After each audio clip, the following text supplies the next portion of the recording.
Yeah, welcome in. Welcome back to another episode of the Format Podcast live.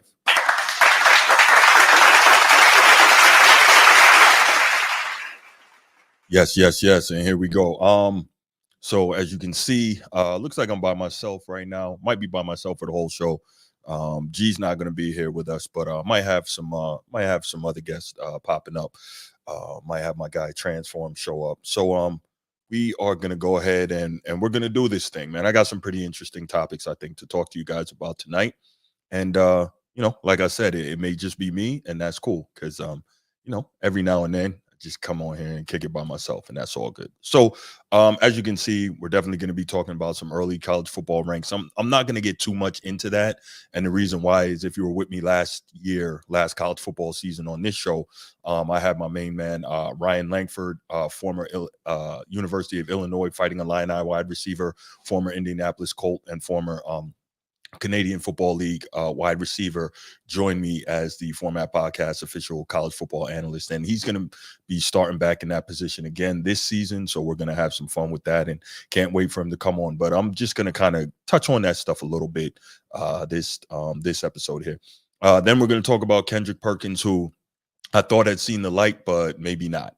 Then we're going to touch on what we talk new super team, which I can't believe this was even said, but we're going to get into it. And finally, Caitlin Clark, back from the Olympic break, had a really good game last night. So we're definitely going to get on that. It's not that serious. What's good, my man? Steve Splendor, what's going on?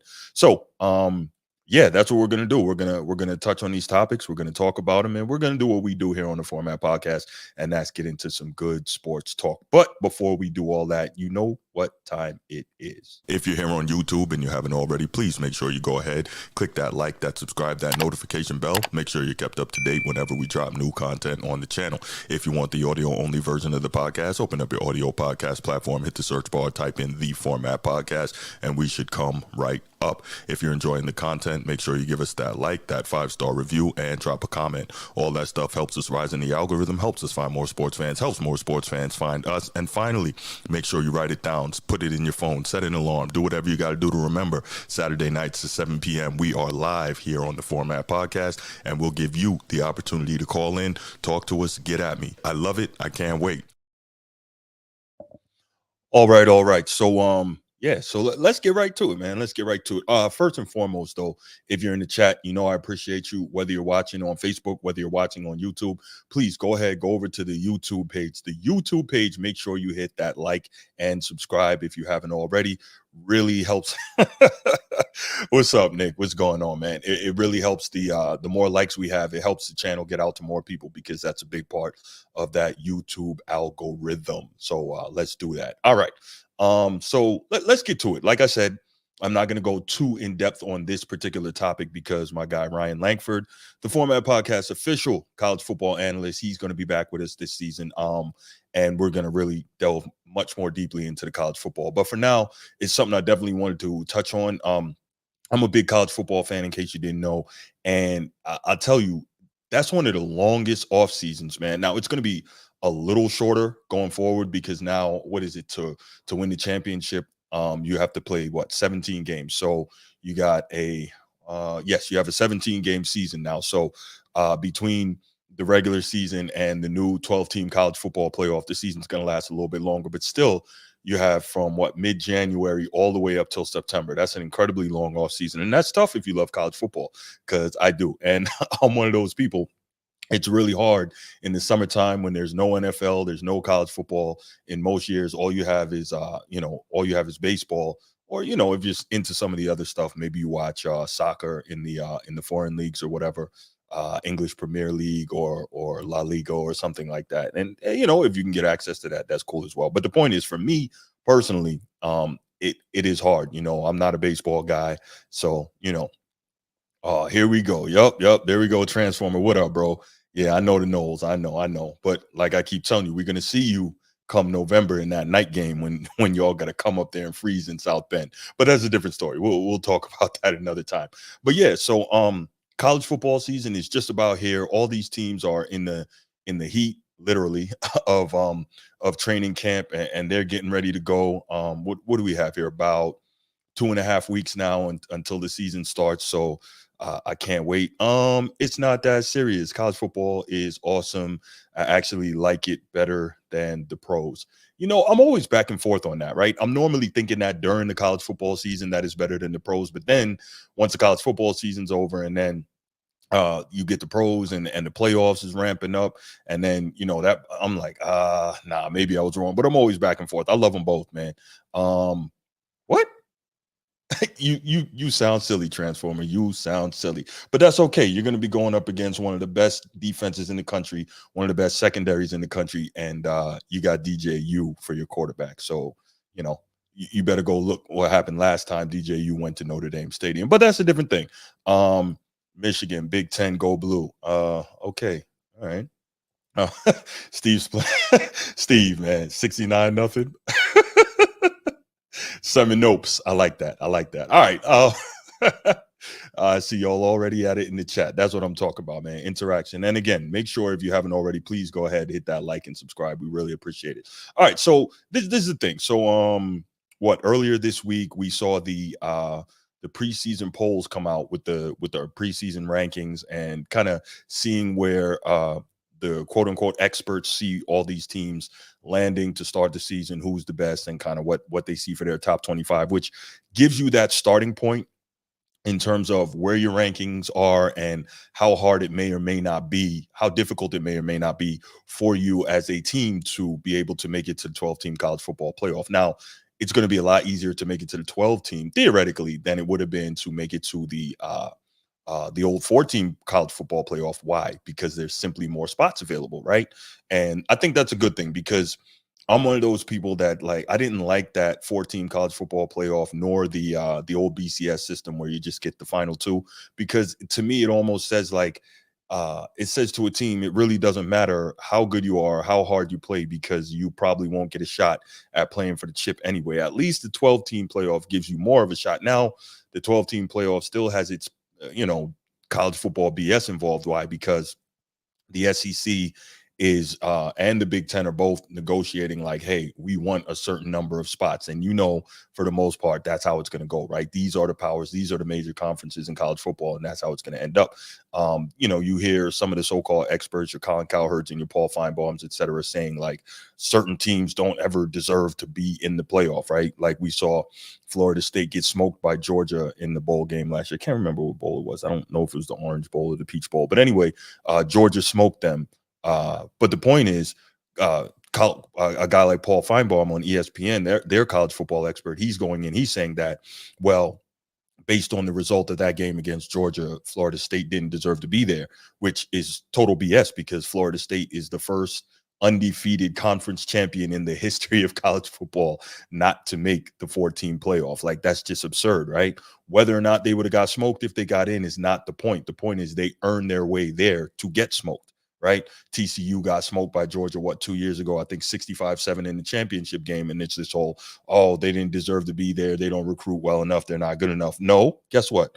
They won their conference, and then they went and they won their conference title. They did everything they had to do to get there. We can't look back in hindsight and say that because somebody got smoked, they didn't deserve to be playing for that championship. That is total BS. What do we have? It's not that serious. I've never liked Notre Dame, but I like their coach. It's like my feelings about Coach K. I hate Duke, but I loved Coach K. All right, that's fair. You're giving some respect. It's not that serious. I'm gonna let you live on that. But yeah, this whole business of we're looking at it from the backside, and saying that, looking at the results of the tournament and how it happened, and saying, well, that team didn't deserve to be there. That's total BS. For instance, right? And I actually did a show on this maybe a couple of years ago, right after the TCU got annihilated by Georgia in the national championship game, because Colin Cowherd, guy I listened to a whole lot, he said that basically they didn't deserve to be there. And we heard a whole bunch of other players saying, a whole bunch of other so-called experts saying that TCU didn't deserve to be there. And I'm like, this is total garbage, right? And what I did was I went back and I looked at the Super Bowls in the NFL, right? And the Super Bowl is obviously the best of the best. The NFL, the best football league there is. So the best of the best are there, right? And like almost half of all the Super Bowls ever played were blowouts. And I went one by one, And I went down and I called out the scores on that show. And I'm like, do we ever hear someone saying that that team didn't deserve to be there? No. They played their way there. They got there. The result is the result. If they weren't good enough, or they were on that particular day, or they weren't good enough, period, then so be it. But we never hear, oh, this team didn't deserve to be here. So we got to stop this elitist snob mentality when it comes to college football and saying that, well, because the team got smoked, they didn't deserve to be there. And I'm going to bring this up because Steve, you know where I'm going with this. I'm a Notre Dame guy, through and through, diehard Notre Dame football fan. 2012, Notre Dame had the number one scoring defense in the country, did everything they had to do, fought their way to an undefeated 12-0 season, plays Alabama in the national championship game, and just gets smoked, 42-14. Right? They weren't good enough, clearly. Right? They just they couldn't stand up to Alabama. That team was just, miles ahead of where Notre Dame was, and that's fine. But guess what? You can't go back as a result and look at the result of the game and say Notre Dame didn't deserve to be there. Did everything that they did, during the course of the regular season not matter? Was it irrelevant? They didn't have a right to play for the championship that they earned a shot at. We got to stop this. It's absolutely ridiculous, man. The college football elitist mentality is freaking terrible. Steve says, if Florida State didn't, I think he means to say lose their QB to injury, I think they get in last year's Final Four. They absolutely would have. Can't remember the kid's name. Jordan Travis. That was the quarterback. They absolutely would have gotten in. But again, that's not the point, Steve. Part of football is it's a physical game. Guys get hurt. It's next man up. We cannot use that as an excuse not to put in the team that we don't want to put in and say, well, they didn't deserve it. Where I was going with all this, in terms of the rankings to start the season, what I was thinking about was the 2017 UCF team, right? They went 12-0, 13-0. They beat a Georgia team. They beat an Auburn team in the Peach Bowl that beat Georgia and Alabama in back-to-back weeks, and I believe won the SEC championship, right? But they weren't good enough to be able to get into the 14 playoff. But UCF ended up playing them, and UCF beat them in the Peach Bowl. But the problem was, and I truly believe that UCF team that year could have beaten every team in the country except Alabama, right? But at the end of the day, they never even got a chance to prove it because why? In the preseason ranking, they started too low to get high up enough to make the top four. And that's just BS because they went out and they did their work and they never even got the chance. And that's one thing I'm never going to be able to accept about college football as much as I loved college football. So with all that said, that's what kind of gets me into moving into just taking a quick look at the preseason top 25 rankings, right? Again, I'm not going to break this down too much because Ryan Langford and I are going to really get into that. But I thought it was an interesting point. Forgive the long soliloquy getting into it. I really love college football. And if you watch this show, I'm big on like competition, right? I think you guys can understand that by now. I truly am big on competition because what's the point of sports if not for competition? I get it. There's a whole lot more money now than there ever has been before. But at the end of the day, sports are built foundationally on competition. And so I get the money part, but if you're removing the competition aspect, then is it really still sports? And that's terrible.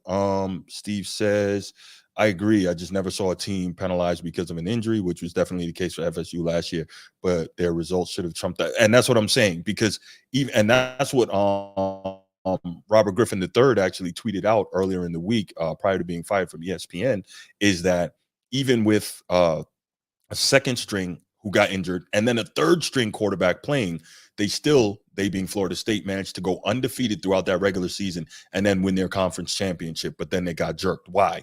Because people are looking at it and say, well, four best teams, they're no longer one of the four best teams. And they're looking at, the best TV product. No, that's not what it's about. Like, okay, I do get that the TV product matters. Why? Because advertising dollars, they want those eyeballs on them, right? But at the end of it, like, you're telling all these kids, like, yo, your undefeated season, everything you played for, the way you fought, scrapped, and clawed to finish that season undefeated and win your conference didn't matter. And that's terrible. That's absolutely terrible.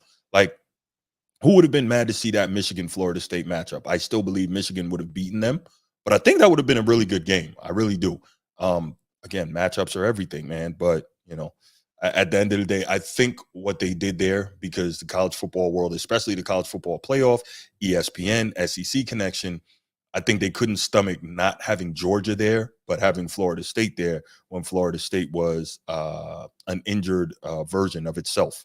And like that's just not the way that you go about athletics. But anyway, yeah, I'm still on my soapbox about this, but let's go ahead and let's look at the schedule a little bit and see what we have to talk about before we open up the phone lines and discuss a little college football. We know that whatever the committee says is bull hockey. It will always come down to money and ratings. Yeah, absolutely, man, absolutely. And I do understand that money is super important. I understand that ratings are super important, but at the same time, like you can't be you can't be putting these athletes in a situation where you're literally telling them that the on-field product and what you do doesn't matter.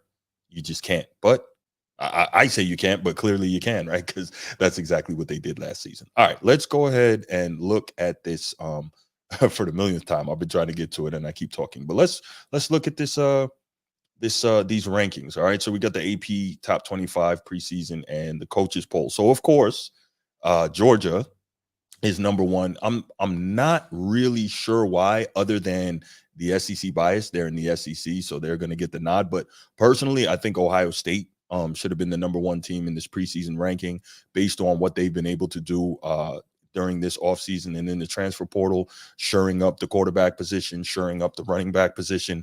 And obviously, you know, they're going to be loaded on defense. They have an outstanding play caller and offensive play designer in Chip Kelly, who came over from being the head coach at UCLA. Now he's Ryan Day's OC.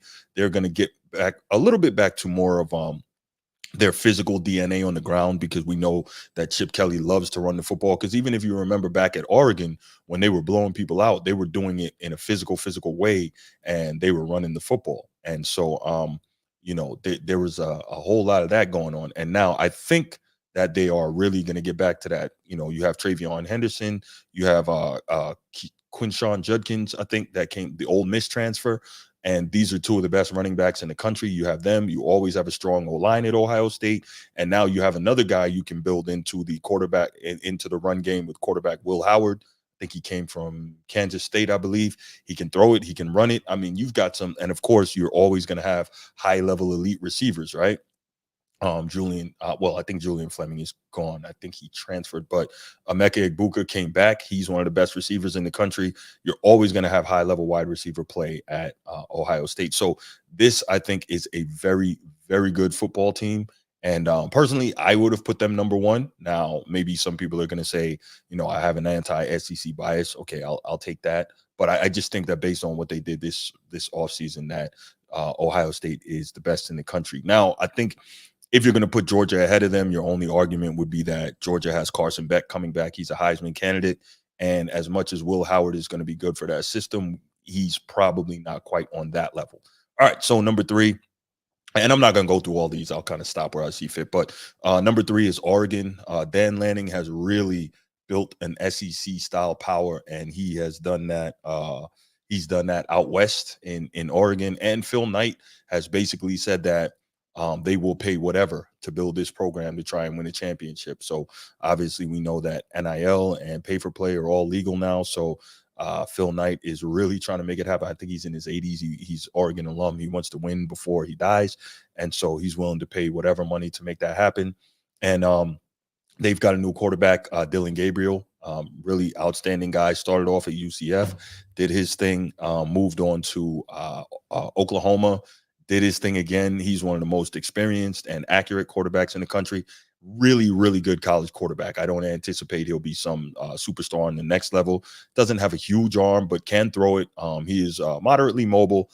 And you know that Dan Lanning, he's going to want to run the football SEC style. He's got relatively big guys in the trenches for a Western team, and they're coming into the Big Ten. And I definitely think that they are, I think they're in good shape to be very, very competitive.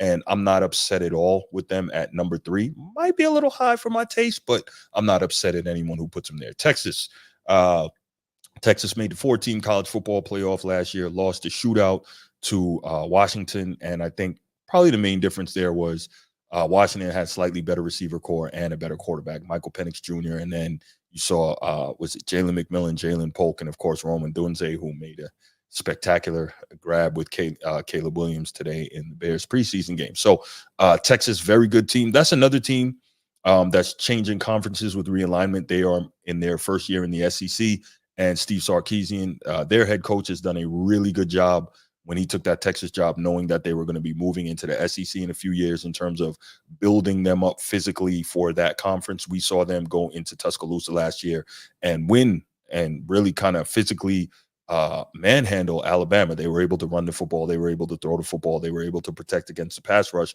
So Quinn Ewers played really well. And of course, we know that should anything happen to Quinn Ewers, you have Arch Manning, who lit up the spring game. You have him waiting in the wings. So they are very good offensively. They're very good in the trenches. They're going to be able to run the football, and we're going to see what they can do in their first season in what is it in the SEC. Alabama, another really good team. Now the problem there is obviously Nick Saban, who most regard as the greatest college football coach of all time. He's gone, but he's replaced by an outstanding coach in Kalen DeBoer, who came down from Washington. Obviously, he took Washington to the national championship game last year where they fell to Michigan. But really good coach. I think he's like 104-12 in his career as a head coach, going from D3 all the way up to Division I. And now he is the guy that succeeds the legend, right? Um, I would never want to be the guy who succeeds the legend. What do they say? You don't want to be the guy who follows the guy. You want to be the guy who follows the guy who follows the guy, right? You want to be that guy. So, but then, if you're Kalen DeBoer and you get an opportunity to coach Alabama, that's one of those blue blood programs. You can't really turn that down. So, um, I don't know if I have him ranked that high. Kalen DeBoer is supposed to be a quarterback guru. We're going to see what he's able to do in terms of developing Jalen Milroe. Now, he doesn't have his guy, Ryan Grubb, who was coming with him and has been everywhere with him and had came down to Alabama, but the Seattle Seahawks actually snatched him up, and now he's their OC. So yeah, Alabama is going to be an interesting watch. We'll see what happens. And so much of this thing that's crazy is guys really moving around in the transfer portal. So, we'll see what that is. Ole Miss, Lane Kiffin is getting a lot of love. We're going to see what they are. I haven't really taken the time to kind of look at their roster and look at their schedule, but they're getting a lot of love. One, because they're in the SEC. Two, Lane Kiffin is a really great offensive coach, and he's built up a pretty solid program. So we'll see what they do. Notre Dame Fighting Irish, again, a little bias here. You guys know that's the team that I love when it comes to college football. That's the team that I root for. They have a very manageable schedule. 3 toughest games, obviously the opener at A&M. As I said with the Transformer earlier, they've got a November home game, which makes it really manageable, a home night game against Florida State. I don't know how Florida State is. I mean, it's not everything, but being a Southern team going up north, playing relative cold to them at a night game in mid-November, I think that's gonna be difficult. And Notre Dame is purported to have one of the best returning defenses in the country, really good along the defensive line as well. They have an outstanding secondary with unanimous All-American safety Xavier Watts, who came back. Now, Xavier Watts is not Kyle Hamilton, okay, but he is a ball hawk, led the nation with 7 interceptions last year. Benjamin Morrison is getting healthy, former All-American cornerback. As a true freshman, he led the nation with 7 interceptions and I believe 3 pick sixes. So Notre Dame looks really good. Let's see. It's not that serious. Without bias, how do you think Notre Dame will finish this year? I believe Notre Dame can finish 11-1. Their schedule is really manageable, but the biggest thing, it's really gonna come down to specifically, I truly believe, if they can pull off the win in the opener at Texas A&M, right? Because if they lose that game, and we've seen them lose a lot of big games, right? That's not being biased. If they lose that game, there's really no more margin of error. And can you get through the rest of the schedule, which it's not a murderer's row, but can you get through the rest of the schedule undefeated? I don't know if they can do that. Steve, you're absolutely right. It's going to come down to the offensive line. Starting left tackle, I think his name is Jagashaw. Can't remember I think he ripped his bicep. He's going to be out for the year. So that's a tough blow, but Notre Dame has generally been very good in terms of offensive line development, but we'll see what happens. So, yeah, Notre Dame, I like Steve in the chat saying that they could go 10-2 on the year. That sounds pretty reasonable. But if they start off the season well, 11-1 is really, really possible because their three biggest games again are what is it? The opener at A&M uh, in November. Florida State comes to Notre Dame and then finish out the season at USC. So it's going to depend on, again, also on how good USC is this year. But we'll see. We'll see. So yeah, 10-2, but okay, he tore his pec. All right, I thought it was a bicep, but yeah, he tore his pec, and yeah, I'm aware that it was season ending. So yeah, tough to lose your starting left tackle before the season even starts to a torn pectoral. So that's tough. Okay, where were we? Penn State. Penn State is iffy for me. They I think they lucked out a bit in the scheduling this year. Their scheduling is always tough because, well, it used to be tough because when you had the Big Ten in the East and the West, they always had to play Ohio State and Michigan every year. So they could pretty much count on being third in the division every year. And that's going to keep you out of the playoffs, even if you are a team good enough to get to the Rose Bowl, right? So that's tough. But I think they avoid a lot of that this season. But still, Penn State is a team a lot like Notre Dame, generally has a lot of talent, but somehow loses the big games constantly. They just can't win those big games. So yeah, Penn State at number 8, I bit high for me. This here is the most interesting one. Michigan, the defending national champions, at number 9. I think that's fair, and I think that's giving them due respect. I think the problem is they lost so much talent to the NFL, and of course, they lost head coach Jim Harbaugh. Now, Sharon Moore has shown that he's able to step in admirably when Harbaugh wasn't there, but that's not for an entire season. That's knowing that, okay, win this game, win the next game, and our coach is going to be back, right? So there's that. But I think the fact is, now we find out for sure if Sharon Moore can really guide his program through the entire season. That's the one. And of course, we see Ohio State is loaded up for bear because Michigan has beat Ohio State 3 years in a row, and Ohio State is coming for them. So can Michigan survive having lost so much talent to the NBA? Would they get 13 or 14 and NFL, excuse me? I believe they got 13 or 14 guys drafted this past season. Somebody in the chat, check that out for me. See how many players Michigan got drafted in the 2024 NFL draft. It's 13 or 14, if I'm not mistaken. But I mean, that's still a lot of elite talent to send to the next level. So, um, I don't think Michigan is going to stink, Steve. I think that they're going to take a step back. I think they have to. They lose one of the best coaches in the country, and of course, like I said, they lost a lot of talent. So yeah, chat, somebody check that out for me and see how many guys Michigan got drafted this past season. Okay, Florida State. We talked about Florida State. That's fair at number 1. I just don't trust DJ Uiagalelei. I just don't. As you mentioned, we've seen him at Clemson. We've seen him at Oregon State. He's never going to get any more accurate, and he's never going to stop throwing picks. So it's like, what do you do there? What do you do there? Now, Florida State is a team that's always going to have plenty of talent, but what do you do if you can't get the quarterback right? You had it right, but obviously that guy, he's moved on. So it is what it is. Let's see. There you go, Transformer. Thank you. Michigan got 13 guys drafted last year. That's tough, man. It's tough to recover from that unless you're like Alabama or Georgia, right? Because you have that many high-level guys waiting in the wings, just ready to take off for their opportunity. And I don't think that, as well as Michigan developed, I don't think that they have that many high-level guys waiting in the wings. And I don't even think we know for sure who their quarterback is going to be. I think that Alex Orji has all the physical tools, but I don't even know if he is the guy that's gotten the job yet so far. So not going to run down this whole thing. Going to talk just about a couple of teams I'm interested in seeing. There's a lot of hype around Missouri. I don't know if that's just because they're in the SEC or if they've developed really well. I think they have the guy who's regarded as the best receiver in the country. I think Luther Burden III. So we'll see what he does. Tennessee, I think I'm very interested to see what happens with them. Their new quarterback, Nico Iamaleava, really interested to see. Extremely highly recruited. Josh Heupel is a very good offensive coach, as we've seen since his days at UCF. So Tennessee is going to be dangerous. They can run it. That's a good football team. Oklahoma, I've always liked Brent Venables. I think that Brent Venables is the real reason that Clemson was as dominant as it was. They recruited extremely well along the defensive line, and Brent Venables, he coached that defense up, man. And so I don't know if the team is physically built, Oklahoma, well enough to really compete and be dominant. And well, not dominant, but really be one of the higher level teams in the SEC. We'll have to find out. But they're really high on their new quarterback, Jackson Arnold. So I don't know. We'll see. Oklahoma is a team that always recruits well, but now they've got to recruit against the rest of the SEC. So this is going to be very interesting. Steve, you're right. Mizzou was tough last year, and they bring some key guys back. But I just don't know. I just don't know. We know that they get an automatic boost just by virtue of being in the SEC from the college football media, but we're going to see how good they really are.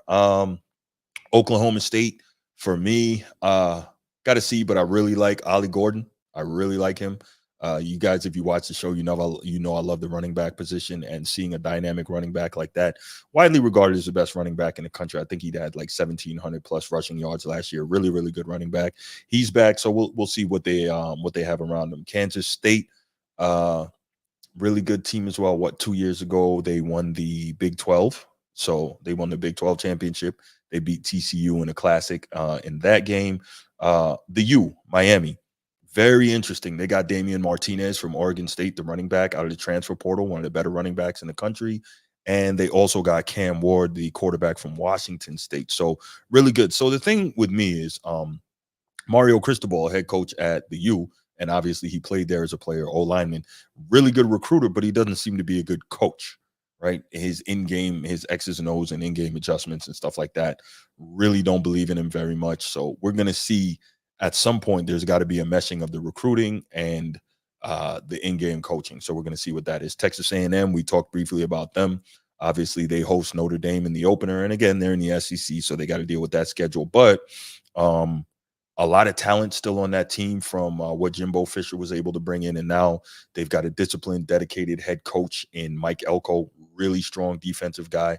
We're going to see what they do. Arizona, don't know too much about them. Kansas, no. USC, Lincoln Riley, Miller Moss, I think threw 6 touchdowns in the bowl game last year. So that's a guy that is not going to be looking to break structure nearly as much as Caleb Williams was. Not saying, yes, Steve, Cam Ward did go to Miami. I thought I mentioned that. But anyway, yeah, Miller Moss is not going to be looking to break structure nearly as much as Caleb Williams was. One, because he physically doesn't have the tools to do it, but that's just not his style of play. So Lincoln Riley can kind of stay more towards running his scheme.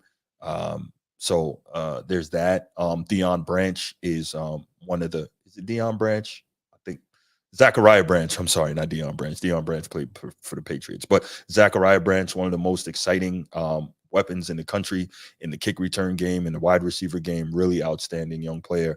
And we're going to see immediately what USC is about, because they have LSU in the opener. And it really sucks because we find out that Lincoln Riley has been trying for 2 years to get out of this game, because he and Brian Kelly, I believe, had the same agent. And so he's been trying to work the back channels to get USC out of this game. And Brian Kelly was like, oh, no, I'm not letting you out of it. NC State, don't know much about them. Iowa, that's a team that's so interesting, because year in, year out, they're able to run the football. They have outstanding O linemen. They have really good tight ends, and they have really, really good defenses, but their offense is always trash. And it was bad to the point that Kirk Ferentz, he had to fire his own son, who was OC last year, Brian Ferentz. And so now they're going to come with a new OC, new scheme, and quite possibly a better offense. So we'll see how good Iowa can be with a better offense. The problem is, if they've improved, so has the rest of the conference, right? Obviously, adding Washington, adding USC, adding UCLA, adding Oregon, and then taking out the divisions. So yeah, tough lineup. But if you love college football, man, all this is really, really exciting, and you're looking forward to seeing how all this stuff plays out. I know I am. All right, so I'm gonna leave it right there on this particular topic. And I am going to open up the phone lines, right? Because that's what we like to do here on the Format Podcast. Let's see. Oh man, I haven't even had the phone number scrolling. So let me go ahead and put that on. All right. So if you want to call in and give me your thoughts on the college football season and kind of some of the stuff I talked about, whether or not you agree with that whole business of how teams are getting chosen, and what are your thoughts about a team can be undefeated and get left out of the playoff and all that. And then, of course, the preseason rankings. The number is 904. Dang it. I thought I turned it back on. All right. So the number is 904-219-8264. 904-219-8264. Waiting for your calls. Let's get it. So in the meantime, it's not that serious. Wow. I think Caleb Williams is grossly overrated. I hope that I'm wrong. Okay, so I'm not a Caleb Williams fan, not at all. But he has some ability to make some plays and make some throws that you just don't see everyone being able to make. Let me go ahead and take this call. Format Podcast. Who's this? It's Steve. Bruce, what's happening, brother? Steve, what's going on, man? Good to Not talk much, to you. man. Enjoying my evening watching you. I had to call in. Yes, sir. I appreciate that, man. What you got? So the thing I was thinking of, I'm looking at the top 25 since you brought it up. And the two things I kind of that stick out to me, in my opinion. I think you did a good preview of everything, breaking it down. Penn State has no business being in the top 10, just like every year. They're preseason top 10 for no reason. Okay. Yeah, it's like a given every year. Ever since they've had Saquon, I think if you go back, they're preseason ranked top 10 every year because Saquon went there in like 2017. It's ridiculous. I think it's based on the recruiting, because they have a lot of talent on the team. Typically, they just don't play up to it. But go ahead.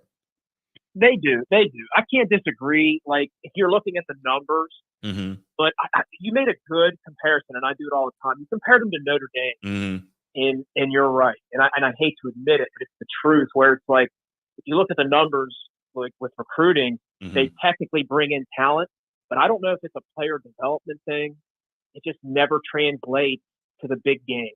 When Penn State has their chance against Michigan and Ohio State, they fold. Yes. And I hate to say it, but brother, we're in that same game. Yeah. We just can't get across the finish line in those big games.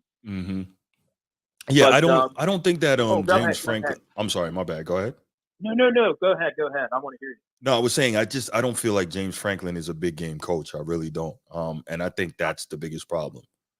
I totally agree. And it's a shame because it seems like he brought Penn State. He's a lot like Brian Kelly.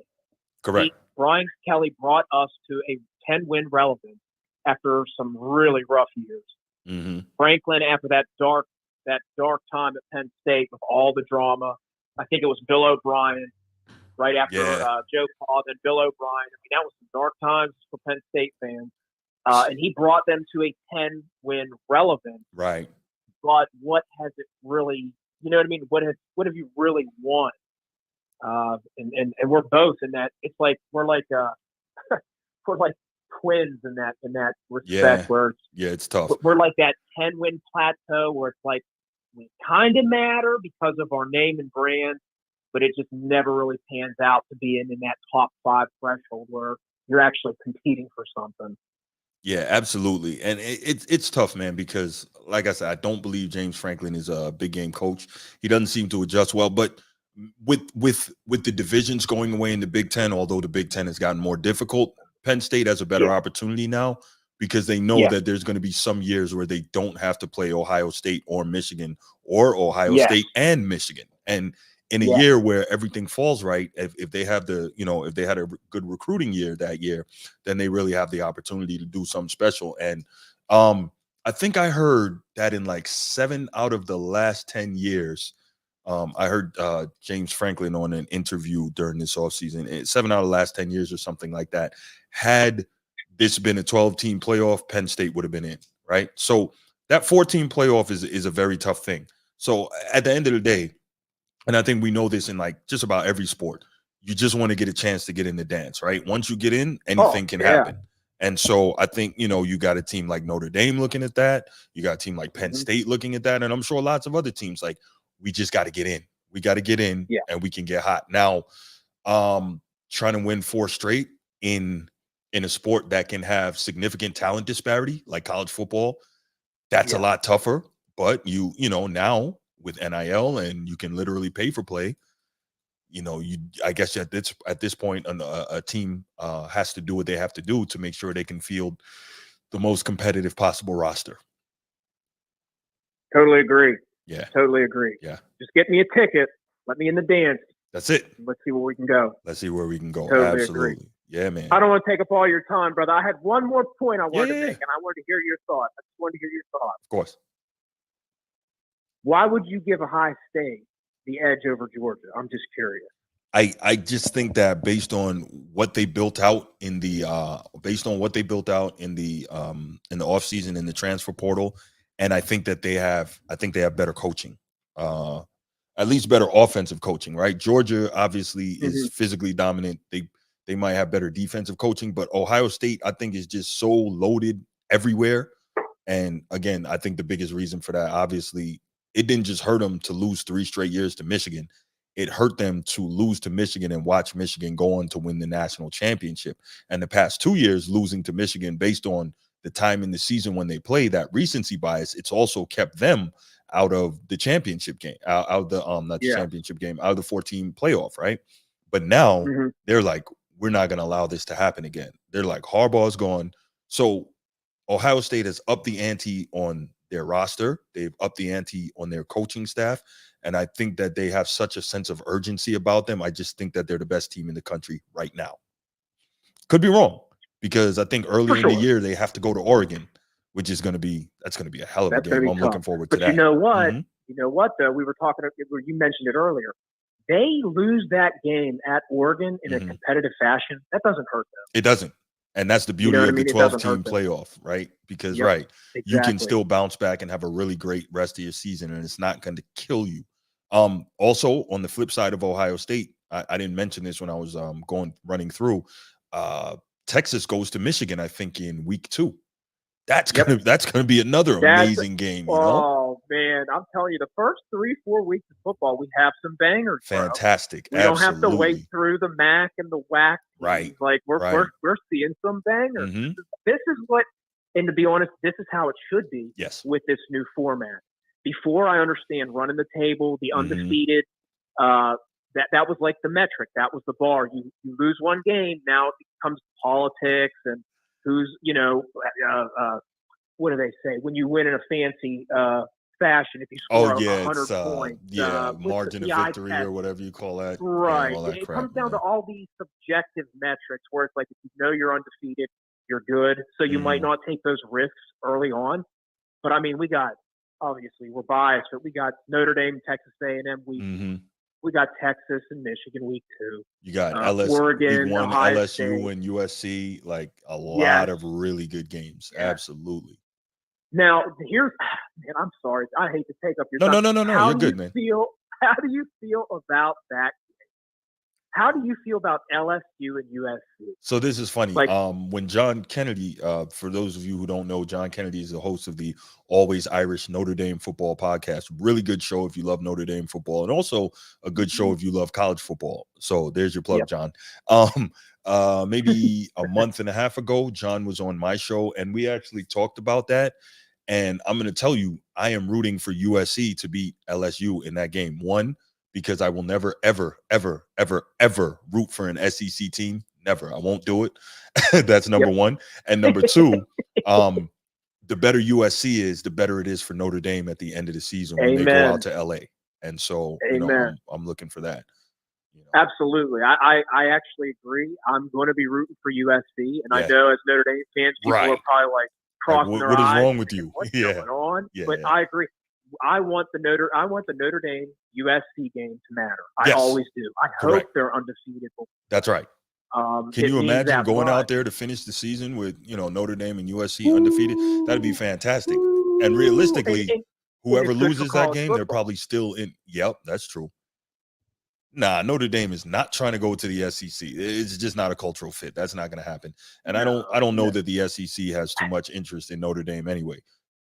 The better fit, and it's eventually going to happen, is the Big Ten. I think geographically, if SEC is going to try to expand, I think they're going to look at Clemson, Florida State. Absolutely. Geographically, it just that's makes what more fits. sense. Yes. It absolutely does. And obviously, if the Big Ten could snag Notre Dame, they would. Yes. I have some thoughts on that. we're seeing less conferences because, Bruce, I know you've heard it. I've heard it. When is Notre Dame going to have to join a conference? And I've always said, when it becomes a financial issue or an access to the playoff issue, it's those two things. Yep. And frankly, with the NBC contract and that money keep pumping, that's right. There's no way that they're going to be able to force Notre Dame because with that NBC money, teams are still going to schedule them. Correct.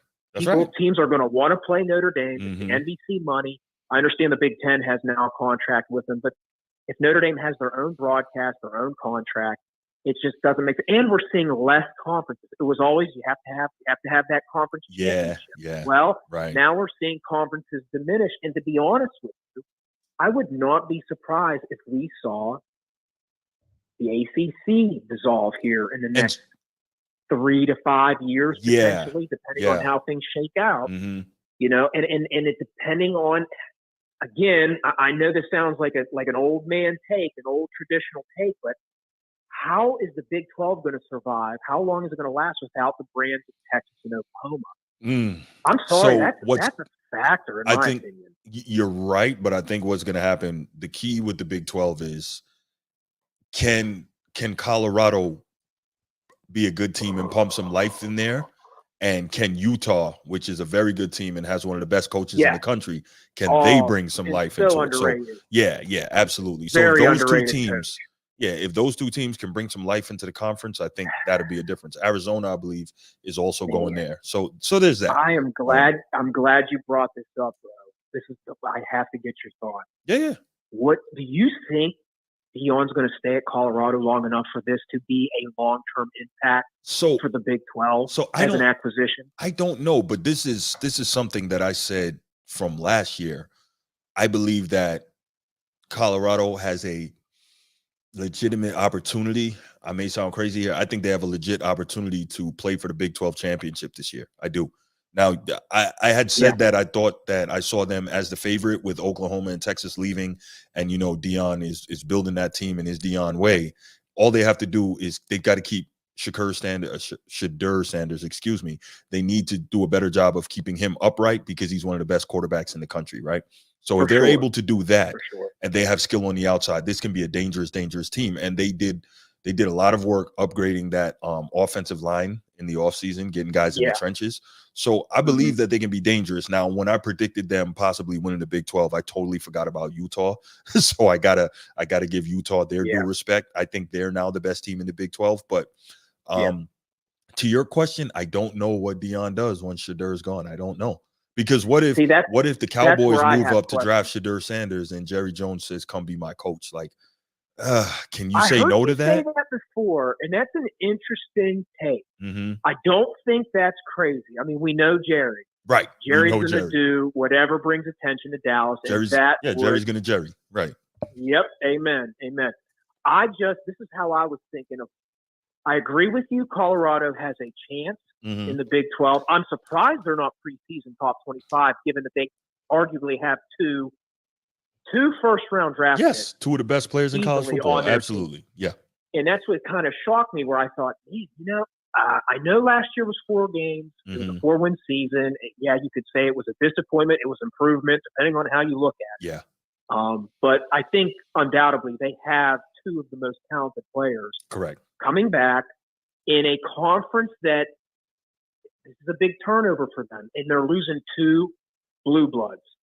So the door's open. Yes. You know what I mean? Yes. And I would also say this with the Big 12. I think Colorado has a chance, legitimately. I think there's about 5 teams in the Big 12 that have a chance.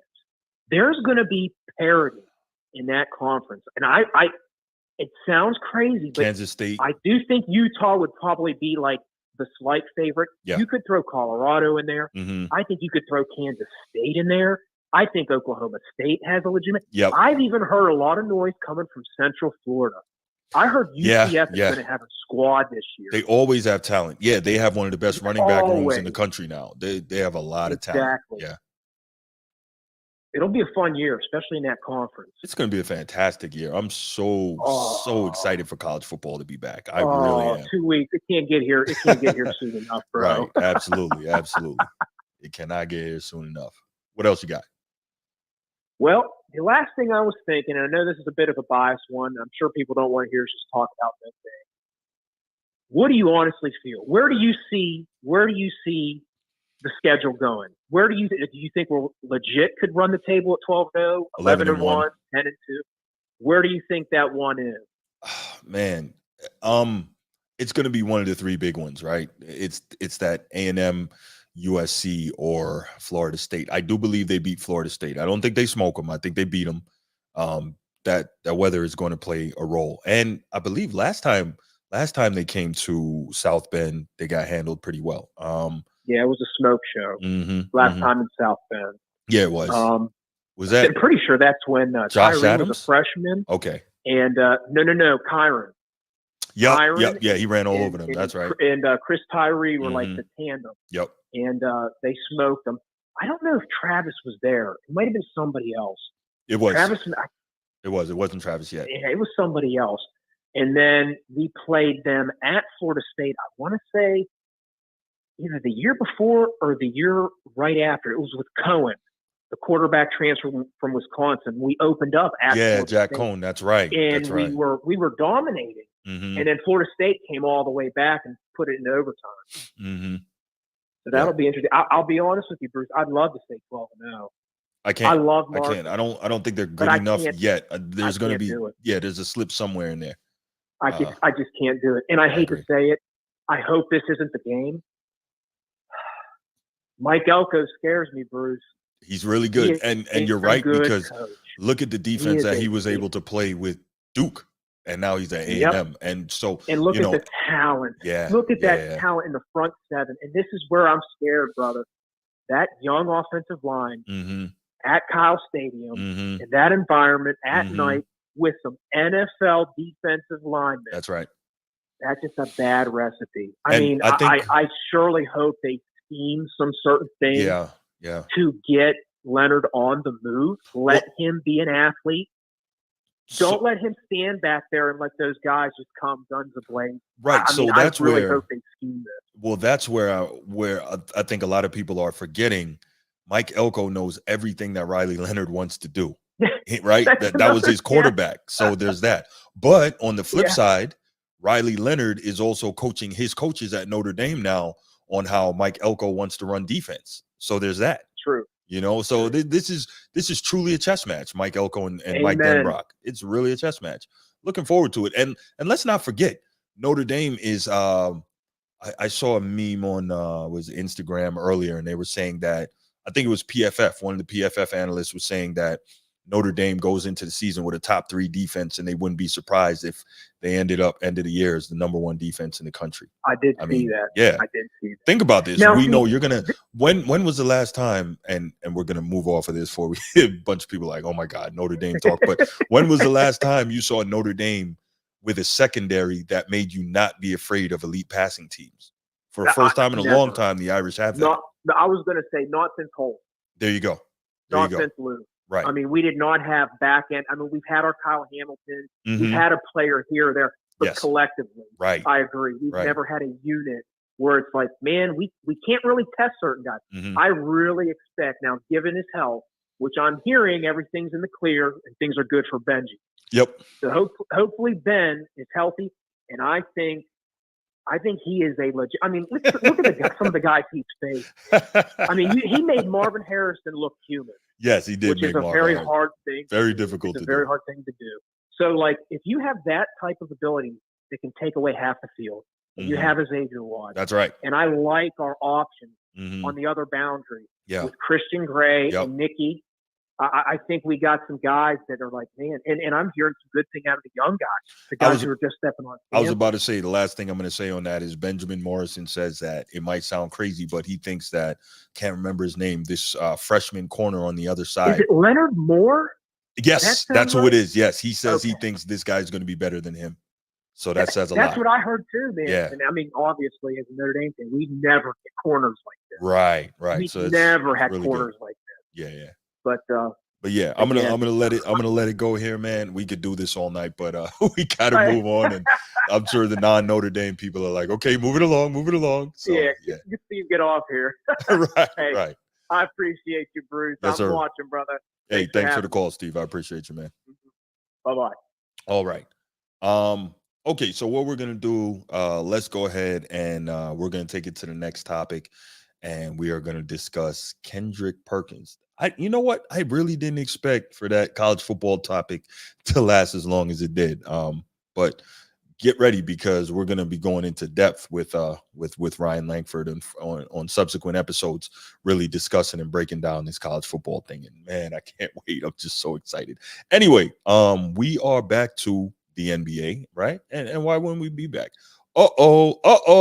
Somebody's here. Guess who it is? All right, let's see what we got. There we go. My main man, the Transformer. What's good, brother? What's going on, man? What's going on? We here. How you doing? Doing well, man. Thank you. Appreciate you back, and let's get it. Absolutely. What's up, Edward? Yeah, no doubt. So that actually never happened. Real quick, that part where all the guys went in and they laid their jerseys on the coach's desk, and then at that last game where the whole stadium was chanting "Rudy, Rudy, Rudy," that never really happened. That was wonderful Hollywood, cinematic. It was fugazi. Exaggeration. And look, man, you know how they do for movies. They always got to add some dramatic effect. Oh man, L Boogie, man, I see you, man. I'm sorry I didn't shout you out. I see you, man. Thanks for coming in. I appreciate you. I'm doing good, man. Thank you for showing love to the show. All right. Yeah, so let's get to it, man. And by the way, Florida State. Oh, I can't wait, baby. I can't wait. I can't wait. November 9th, you said? I might go. We gotta put together some type of some type of bet or something. Okay. Yeah, like I mean, what can we can't bet here. We both bald, so right. We can't do that. Like maybe something like if Florida State wins, I'll come on dressed up like a Seminole or something. If Notre Dame win, you gotta do the leprechaun thing or something. Oh man, you know what? I would take that bet, but I'm anti-Celtic so hard, man. I don't want that heebie-jeebies on me, bro. I would just rather wear a Notre Dame jersey. I would do that. We'll come up with something. I would do that. Yeah. But the leprechaun is also Celtic stuff, and I'm like, nah. Man, that's two different things, man. That's blasphemy, man. All right. So let's get to it, man. So Kendrick Perkins, man. Why are we talking about Kendrick Perkins? And of course, in the thumbnail, you see LeBron James there. Why are we doing that? Because I thought Kendrick talk about LeBron James. Okay, go ahead. Yes. I'm sorry. Yeah, no, absolutely. He's one of the most polarizing figures in sports, and people care about him, right? They want to hear about him.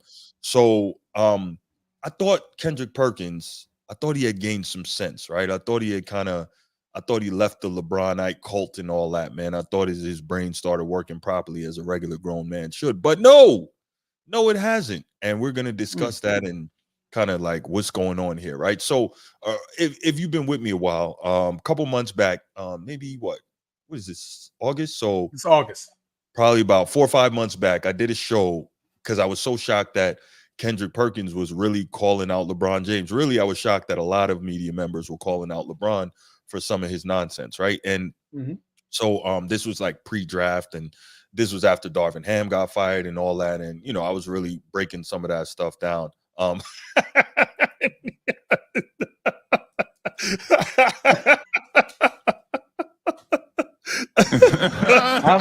so glad G not here. That would have just made it worse. Y'all would have went on another 5-minute tangent.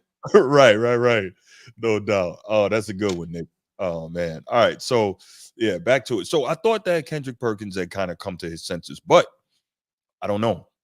It seems like he couldn't. I feel like, man, he's letting the tape speak for itself, man. The man saw some tape and was like, you know what? Sometimes, you make drastic decisions. Once you prove with further evidence, you start to think like, man, I mean, what can I say? I personally think Kendrick was just, he was laying there and all of a sudden he heard in his head, every time I try to leave, something keeps stop.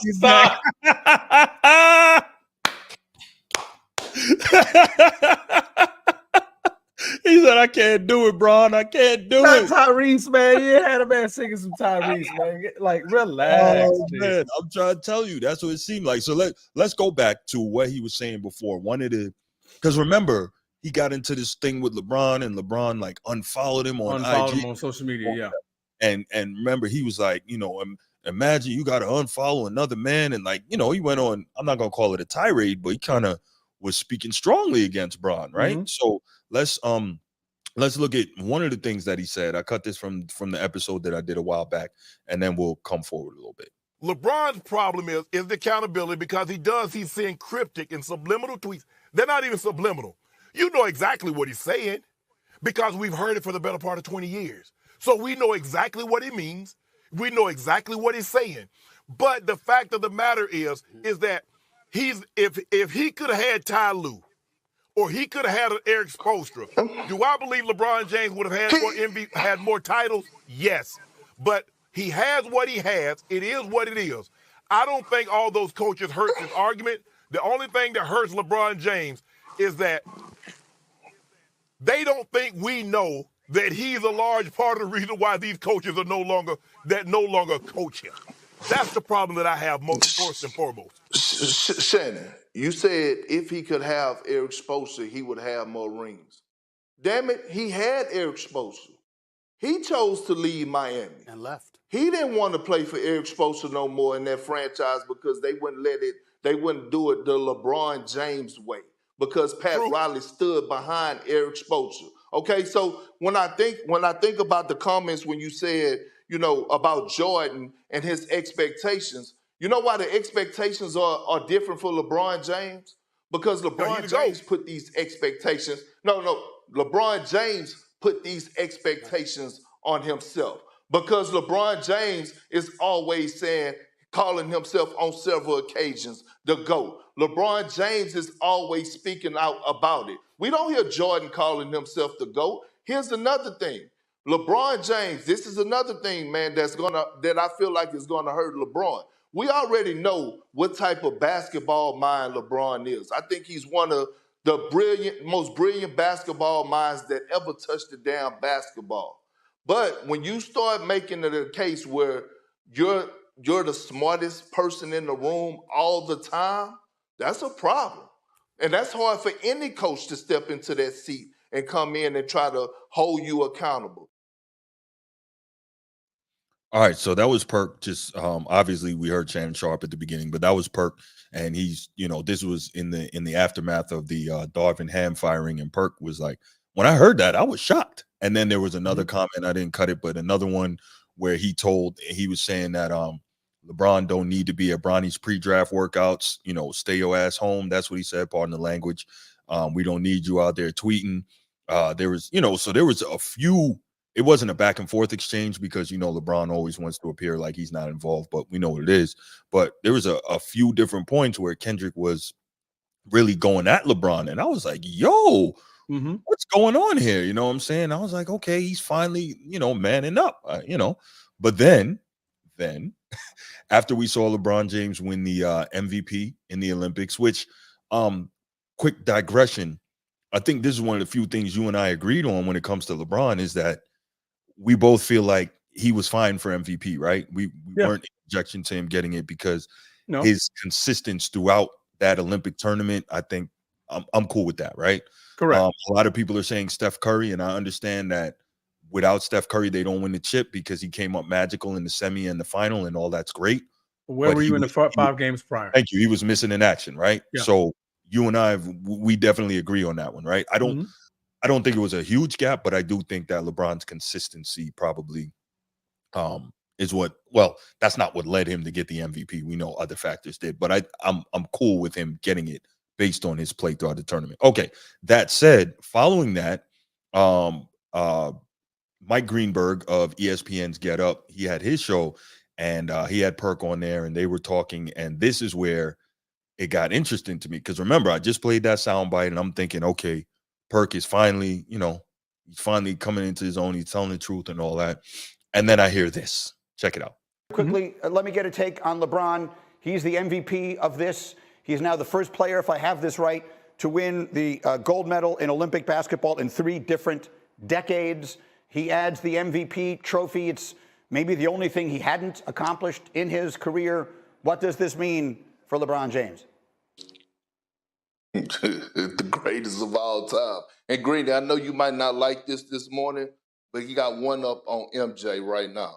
But LeBron James He was consistently, since the start of this tournament, the best player on Team USA.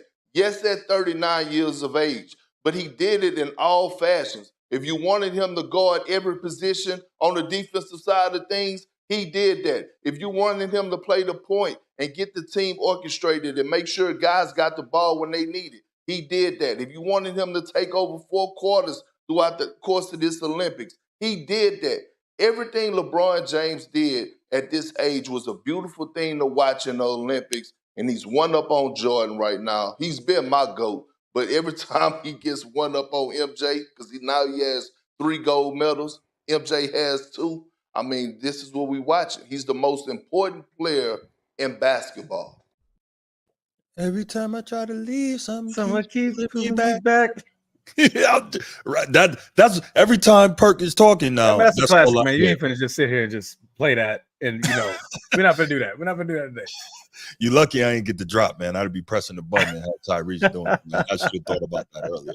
But okay, so I've been talking a lot about it, man. I would love your thoughts on this back and forth and Kendrick switching back now. I mean, from what I'm hearing, Kendrick, it feels like he wanted to talk about more of the off the court stuff in the segment that you're talking about with Stephen A. The mic conversation was more about, okay, we're just strictly talking about basketball now. I mean, you're gonna play the laugh right in the middle of my conversation. Brett woke up with a Draymond head in his bed and backed off. Wait, what? Pert woke up with a Draymond head in his back. Remember The Godfather? Remember The Godfather where they cut the dude loved his horse? Snap, man, boy. I was not catching that reference that fast. Yeah. He tossed that one in there, man. Pause. Facts. But right, man. But no, man. I mean, it sounds like he's talking about 2 different things. It was more off the court when he was talking about on First Take. I believe that's what it was with Stephen A on it. And then what he said on Get Up was more about like on the court. Because I mean, if you hear what he said, he was like, nobody calls themselves the GOAT, but then he never stated whether he was the GOAT or not when he was talking to Stephen A. When he's talking to Mike, he was like, that's my GOAT. He said, I'm calling him the GOAT. He's always been my GOAT. You know what I mean? So it's like splitting hairs a little bit in the conversations, that's the differences. But, when you go back, you listen to the first one, you're like, okay, that's more like off the court that he's really digging at LeBron pause. But then when it comes to the Mike conversation, I mean, Mike on Get Up, excuse me, not Michael Jordan, but when he's talking to Mike, it's more like he's keeping it on the court. He's talking about on the court conversation. You know what I mean? So that's what I got from it, man. At the end of the day, man, these guys they switch their opinions on these talk shows every single day. I've seen Skip Bayless from one of the godfathers of. Speaking of Godfather, one of the godfathers of media broadcasts and stuff like that. I literally see him say one thing and 3 weeks later say an entirely different thing, contradicting what he said 3 weeks ago. Yeah, so it's crazy. They act like you can't go back and hear what they said. Like exactly. It's not out there for public consumption. Exactly. I can go back and repeat like, okay, you just said something else about Tom Brady 3 weeks ago, but now you're discrediting it when it comes to Aaron Rodgers. You know how Skip Bayless used to get. Yeah, you got to make it fit. Yeah, you got to make it fit. Yeah, I try. I really try a lot to be consistent in the positions that I bring. That's not to say that if new information presents itself, I can never change. But I really try to remain consistent. You can't be flip flopping back and forth with your stances, and it's frustrating to me because when that whole thing with LeBron went down, I think Stephen A, with his permission, said on air that he being Kendrick Perkins had texted Stephen A and Mike Wilbon and said, "Man, y'all made me change my mind." Or, something to that effect on who the GOAT is, right? Because I think it should just be about what happens on the court between the lines, but I also feel like there's a lot of the other stuff, unfortunately, gets factored in. Like it's a total thing, right? Influence on the game and popularity and skill set and awards and winning and all these different things end up adding in, right? Because what's one of the things we talk about all the time is how influential Michael Jordan was, how influential Kobe Bryant was, right? This quick side note, I did some long-term substitute teaching a couple of years ago, right? Teaching 8th grade. And this is well after Kobe had died, right? God bless the dead. And I'm seeing kids balling up paper and shooting it in the trash can, and they're yelling, "Kobe! Kobe!" Yeah, right. we've been doing that for years, decades. Right. So I say that to say though, that just shows like the level of influence that that a player has. Like nobody yells LeBron, nobody says LeBron, nobody wears LeBron's shoes. You know what I'm saying? Like, whoa! I do. My bad. Okay, I'm my a sneaker bad. guy, but that's different. It's all good. It's all good. Okay. But I mean, in general, I don't think he's as influential to the game as these other guys, as a Steph Curry, obviously as a Michael Jordan, as a Kobe Bryant. I don't. Now, does that mean he hasn't had an all-time great career? Of course not. He's had an all-time great career. So all that's saying, anyway, my whole point here is that Kendrick Perkins, I really thought that, okay, he's on the way, he's on the road to redemption. But then next thing you know, you hear this, and I'm like, wait, what? So now here's a question for you, right? Notice he said that he's got one up on Mike, right? Okay, he's got one up on Mike. Cool. How does he First of all, what up, Steve, man? I see you in the chat, bro. What's going on, brother? Yeah. So how does he have one up on Mike? Everyone is saying, oh, Mike never got a Olympic MVP. That award was created in like 2004. What are we doing? What are we doing? What are we doing? You don't think that if Mike could have had one, got it? Say again. He still would have got it if he played back then. Charles would have got it. See, this is what we forget. See, here's the other thing. We always think about the dream team. Do we remember that Michael Jordan was on the gold medal winning 1984 Olympic team? And he averaged almost 18 points a game on that team under Bobby Knight, who is a strict system guy, right? Mm-hmm. People forget that.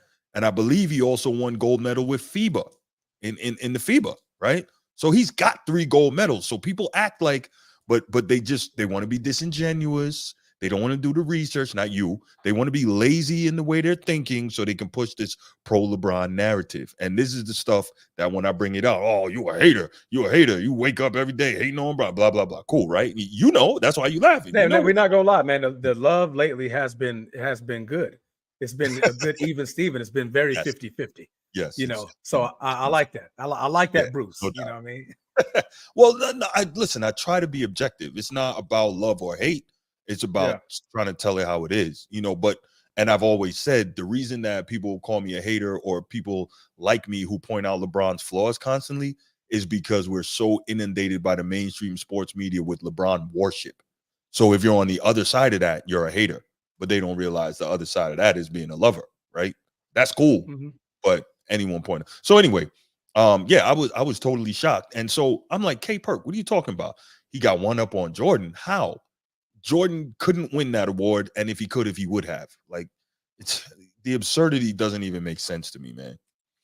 So he's counting the 3. It's 3-2, right? Because I mean, you can't count the FIBA. FIBA is not an Olympic. He's talking about Olympic gold medal. He's not talking about FIBA, right? Right, but he's talking about that. He is the reason that he's got one up on Mike. That's what he said. I mean, we also said 3 is more than 2. He said that too. Okay. He was like 3 goals is more than 2. So that was a part of his conversation. So, I mean, I get it. It's to me, the hype is more of a recency bias type of thing. You just seen it. You're just amazed about it. Like the Steph Curry for MVP. Like it was recency bias that people were saying that he should have won MVP. I'm like, okay, but were we saying anything about Steph Curry being MVP? Literally 3 games ago. 3 games ago, did we say we were asking where he was at? we was trying to get him to come to the games. So Steve is right. Michael Jordan don't have one of these either. Has a mid-season tournament ban in Nebraska. Oh, Jesus Christ! Hey, Michael Jordan, you act like LeBron created it. You act like LeBron created it. LeBron just went to go win it. All he did, man, just like, hey, man, let's go win it. You know what I mean? No. But and I know there are some people, not you, but there are some people who try to act like, oh, Jordan never won. Like, seriously? It was just created, guys. Like, right? Like, come on, man. And again, you can only compare that award from 2024 here on out. You can only compare that award from there. Right. You can't compare that award to nothing else in the past. And obviously the Lakers won the inaugural. That's in the books, and we can't do anything about that. So, big kudos to them for that. But like, we can't use that to say that somebody prior to his existence never got it, and that's a kudos. Yeah, that's not fair. That's not fair, man. Right. So I don't know, man. I mean, recency bias, man. He deep down, that man loved LeBron. He played with him, played against him. You know what I mean? That man loves LeBron. I mean, I think that hurt him to his heart when LeBron unfollowed him.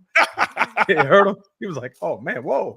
I mean, I thought we was boys, man. I'm up here defending you every day. That's what he said. He's like, you couldn't call me, Bron. You couldn't call me. You know me, bro. 15 years old, bro. I'm like, whoa, Perk, chill, bro. And then now that he just seen him on the biggest national stage, get dunked on by a G Leaguer. Right. You know what I'm saying? I'm a shout out for G, man. I had to throw that in there. Pause. But get dunked on by a G Leaguer, but win the gold medal. I mean, he did, and he did it in great fashion. I mean, he got MVP, and like I said, it was warranted. There was nobody else that was close, in my opinion, my personal opinion, that could have got MVP. It was rightfully deserved. I heard somebody say it was manufactured. I don't know how you manufacture somebody to win MVP. It's kind of crazy. You got to literally play the game. No, but I think that when we say manufactured, is that they want LeBron to get everything, the powers that be, and they'll do everything to make it happen. Negative. What did we see on the court, man? That's outside of the lines. I don't do that stuff, man. Okay, you don't have to do it, but we know the wild stuff happens, right? What about when he got dunked on early in his career at the Nike camp, and Nike snatched up everybody's phones and cameras to make sure they had the footage, but one guy was able to sneak out with it? That's the only reason. I don't get what that has to do with the MVP. No, but what I'm saying, I'm talking about the whole manufactured piece, right? We're talking about how his career has been curated and manufactured. That's one example. Another example, when he destroyed Lenny Cook, when Lenny Cook was the number one player in the country at the ABCD camp, right? And then that following preseason, Lenny Cook is on Boston squad, and Lenny Cook is getting busy, and he's all amped up because he's ready to go against LeBron, and he's like, yo, I'm gonna kill this dude. And guess what? The league told Boston to sit Lenny Cook down and not let him play that game. Like, that happened. So when we talk about manufactured and curated, it's not to say LeBron isn't great, but things have happened to kind of continue to push the narrative, right? Other all-timers didn't need all that. That's what people like me and others say, that when we get called a hater. Tracking? No, I get that. I mean, and your explaining of manufactured is well and valid, but that has nothing to do with that MVP. Okay. I mean, nothing to do with it. I mean, you can say what you want. I mean, you literally had to go lead the team in rebounds, assists, and damn near points if it wasn't for, Steph Curry going nuclear in the last two games. So, I mean, if you look at the game, in between the lines, you looked at the game. I'm with you. Every single game, Bron bought it. He brought it. Listen, I didn't disagree with you that LeBron should have. Yeah, no, I'm just saying. I got you. And Steve, you have a good point here. That's tough. I don't think you can, other than you can't. You make sure that he has the minutes, and you allow the system to be in a way that allows him to do what he does. That's probably the only thing you can say, right? Because if Steve Kerr was running the real Golden State system, LeBron would have been completely ineffective in that. Completely ineffective. Exactly. That's what I just said. Last name. I didn't even see you. What's up, bro? Good to see you. Right. Right. There's no way you should be playing 27 minutes a night in the game. What does that got to do with anything? When you're the best player on the floor, you leave the best player out there. No, when you play that many minutes. Why did Jason Tatum get 7 minutes a game? Because every time he got on the floor, he couldn't prove anything. So guess what? Bench. Less than your minutes. That doesn't make sense. No, he played it does 27 make minutes sense. a night. He was the best player out there. When you play that many minutes, it allows you to get the numbers that you have to get, right? Well, you're not even shooting that many shots. He averaged 7 shots a game, 8 shots a game. Come on, man. I don't know. We're acting like he attempted Steph Curry amount of shots. I'm not saying he was running and gunning out there, but when you have that time on the floor, it allows you to hit certain numbers. And everybody knows LeBron can only play a certain way. We know that, and he needs. It's called a LeBron system. Yes, it's called a LeBron system that he plays, but his minutes don't have nothing to do with that. If we need a bucket and we're down, you're going to leave LeBron James in. There was plenty of times you even heard the commentary was like, it's time for Bron and KD to check back in. They sat down too long. Come on now. Even if you're watching the game, we're not looking at I watched foresight. We're looking at, he had 27 minutes tonight. Oh, wow. He should have got that many. No, if you look at the game, LeBron needed to play he should have probably need to play 28 minutes, 29 minutes. He probably would have never gotten a hole. You know what I mean? So I hate when people do that. Like, come on. I don't know. Look at the games, and then we can talk about minutes. Now, if we in there, we up 30, and Bron's still in the game. Okay, at that point, all right, he's just taking all the minutes. But literally, them games was close. You know what? That's something we're gonna have to check. Like the Brazil game and the Puerto Rico game where they were smoking them. I'm wondering how many. Hey, chat. Anybody want to go ahead and look that up for us? How many minutes LeBron played in the Olympics against Brazil and Puerto Rico? Those were the two main games where they smoked everybody, right? Let's see if we can find that out. I think that's in the FIBA. FIBA Olympic.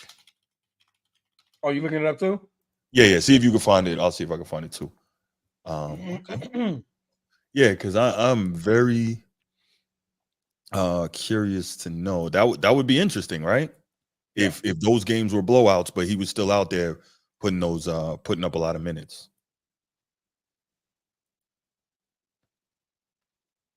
I guess you gotta go Team USA, right? Okay. Let's see. Box score. Did you find the game? Yeah. Let's see. Does it have the minutes? So in the blowout game against Brazil, he played 17 and a half minutes. Pretty low. So yeah, it's reasonably low. I'd say so. Let's go to Puerto Rico. That's reasonably low. Let's see. Smoke Puerto Rico. Last name, but back in the day, those guys were playing 18 to 20 minutes, but they was up 40 at halftime. They didn't need to play no more than 18, 20 minutes, man. Right. Come on, man. Know the game, guys. Know the game. I love your takes, but know the game. Okay, so that makes sense, right? So in blowout games, he sat down. Everybody else got their minutes. You know, the 17, 18, that's relatively even, you know, mediocre or low. That's not terrible. And in the big games, he played the big minutes because we needed him to be in the game. About 21 minutes against South Sudan. Which game? The first or the second one? The second one. The second one. Yes. Second one. And that was a game we beat him by what? About 15 20? Or something like that. Yeah, 15, 20. And let's see. So come on, guys. Know the game. Watch the games, man. Don't let the numbers fool you guys. 26 minutes in the first game against Serbia, and that was a blowout, 110-84. So he was out there making sure he got those numbers.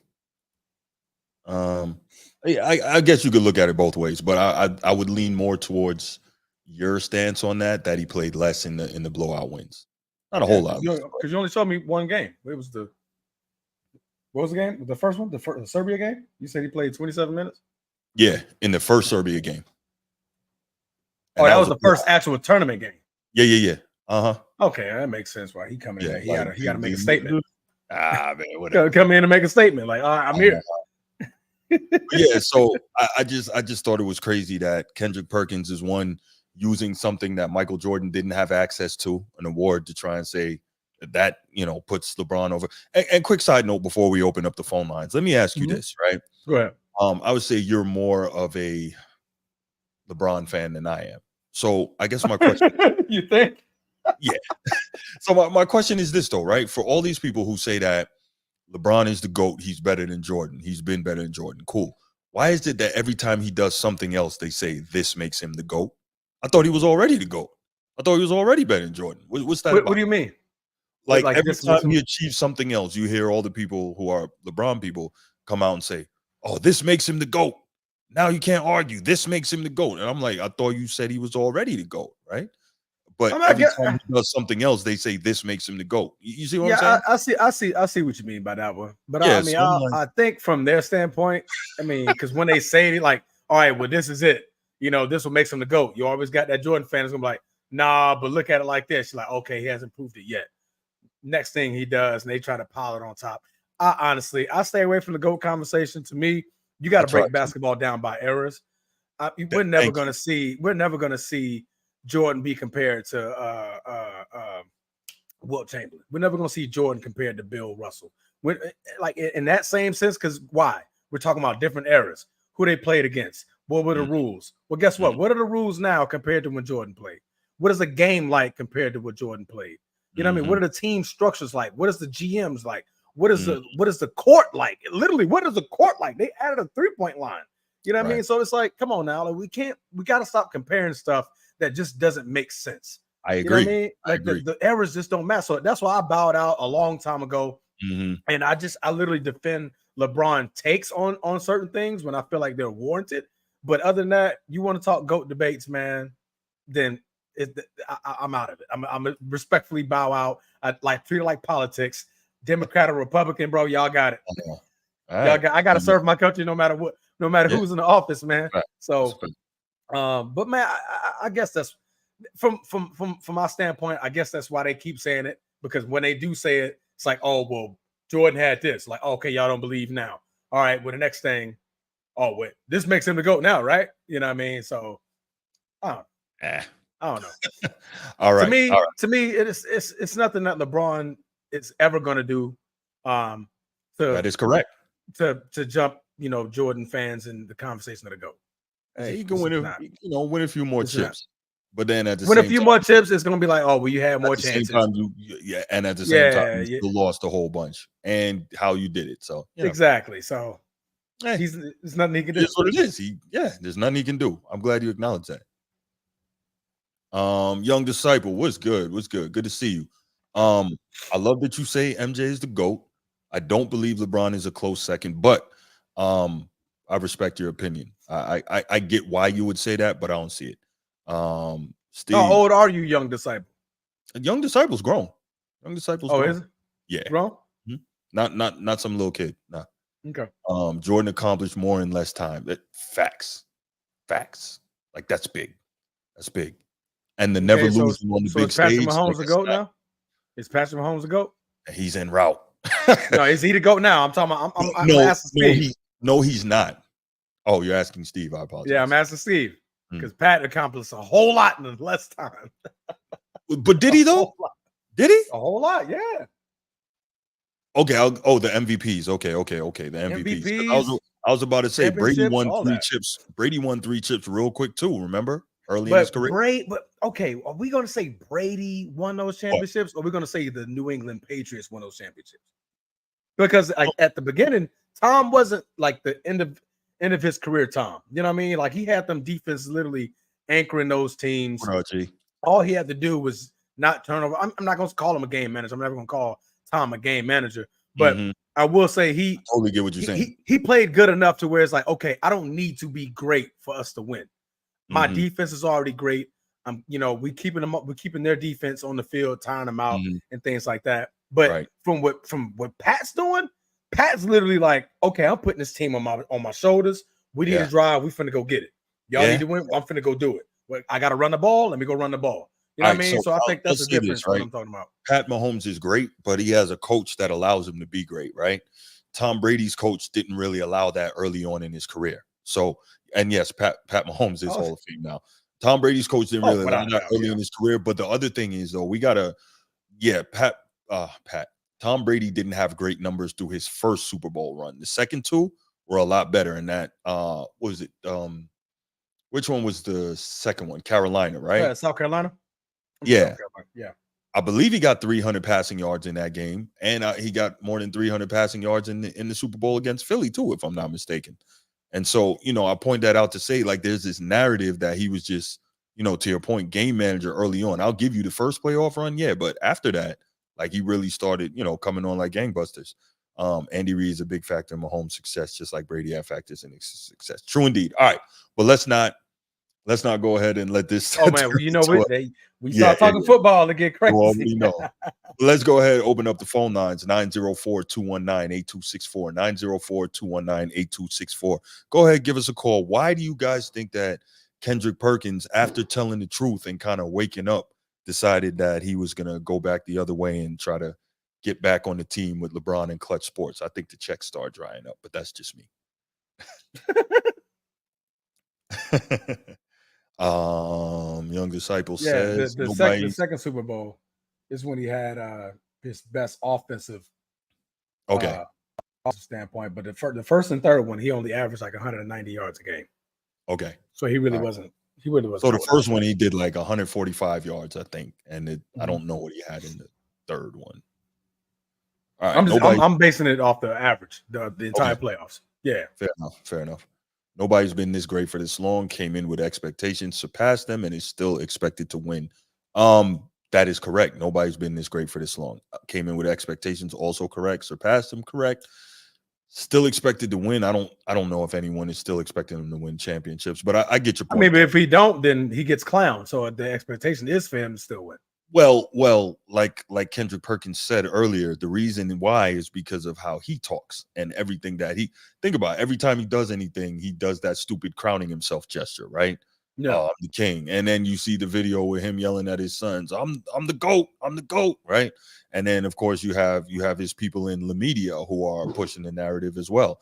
And so there's a lot of reasons why, there are still expectations on him, not because anyone actually still is expecting him to win championships. Now, be competitive, I can see it, but that is what it is. All right, looks like we're not going to get any calls on this topic. That was a surprise. But a lot of people had to go and Google who Kendrick Perkins was. Steve. Okay. Wow. Interesting. What do you say? Steve says, well, I'll put it up here. I'm curious to know what that is. Interesting. I'm very curious to know what that is. You probably know what it is. The same conversation you had before. I have no idea what that is. We'll talk about it offline. All right, let's go ahead and we will move to the next topic. And this is the one that really, when I heard this, I was like, are you freaking kidding me? So, as you can see by thumbnail here, the topic is new super team ? Right? And why am I thinking this? It's funny. I heard other people saying it, and I myself, I'm pretty sure I told this to you, Transformer, like during the Olympics, when you saw LeBron like hugging guys and like especially Steph and whispering in his ear. Pause. I know that sounds crazy, but you know what I mean. Mad like, crazy. Glad you paused. That's what he was doing, though. I wasn't the one whispering in another man's ear. That's what he was doing. But yeah. So when all that was going on, I was saying, and I'm pretty sure I told you this. Like, I bet this dude is really over here trying to recruit these guys. I think he's really trying to recruit Steph, right? And so it's funny. Immediately following the Olympics, or like right at the end, it was reported that Steph Curry is actively monitoring the Warriors' situation, and if by the trade deadline he doesn't see that they're making moves to try and be competitive, that he may ask out. This is what was reported. This isn't my thoughts. This is what was reported. So I don't know.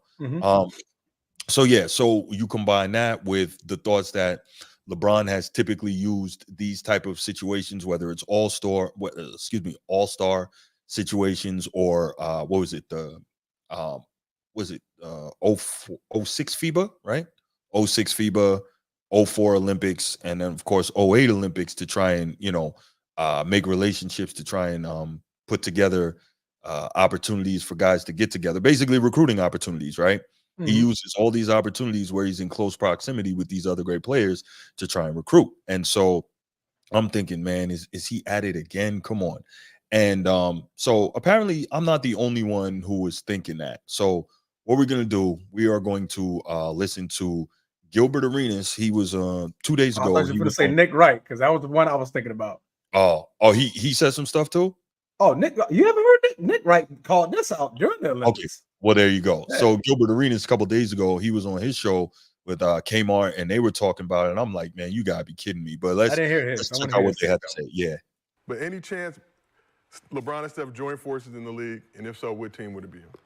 I wish they would have did it this year. I was hoping like KD and Bron came together or some shit. I mean, as a basketball fan, man, you would love it. Just do it. Right? You would love it. I mean, right?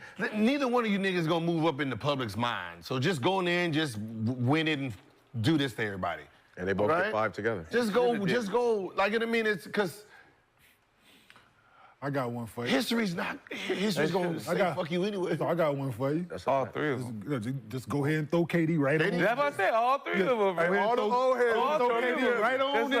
Old Avengers. All the old heads motherfucking win one for shit. Because I get all fucks of it next year and whatever. Because I guarantee you, in 91 too, around 91, if Jordan had about 3 to 4 rings, and it was an idea of him, Bird, and Magic and play together, and that was going to be their last year because Magic and Larry didn't play no more, we wouldn't stop hearing that shit today if it happened.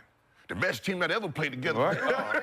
The best team that ever been assembled, right? It's one of those things is you don't have nothing to lose. I just want to hear. I just want to see it.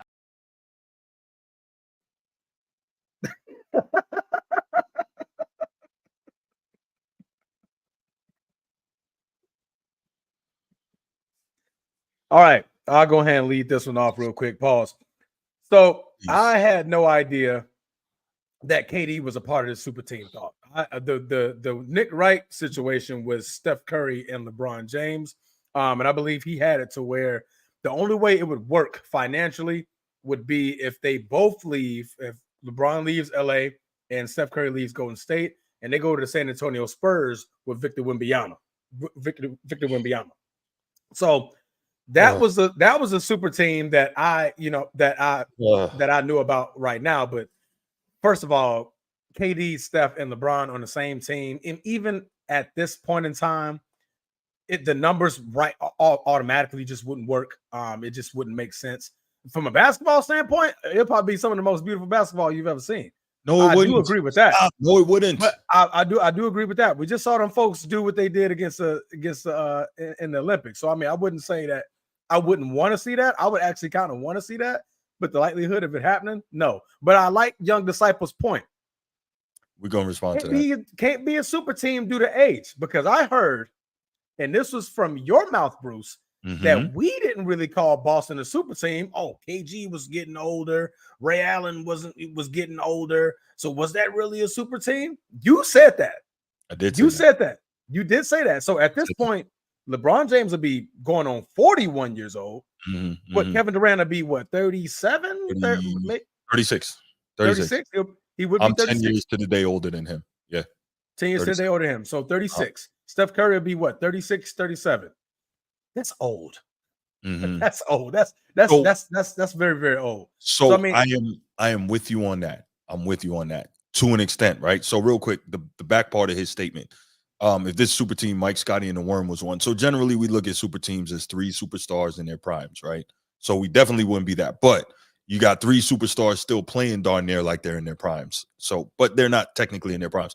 Mike, Scotty, and the Worm was never a superstar, right? Yes, he's a Hall of Famer. He's a top 75 guy, but he's never been a superstar. He's a super ultimate role player, right? So that's why, like, I don't see Mike, Scotty, and the Worm as a super team. So that's kind of my pushback on that. However, Young Disciple, the first part of your point, can't be a super team due to age. That's probably legit, except for the fact that, and I'm not trying to move the goalposts because it's LeBron, because I think you have a point here.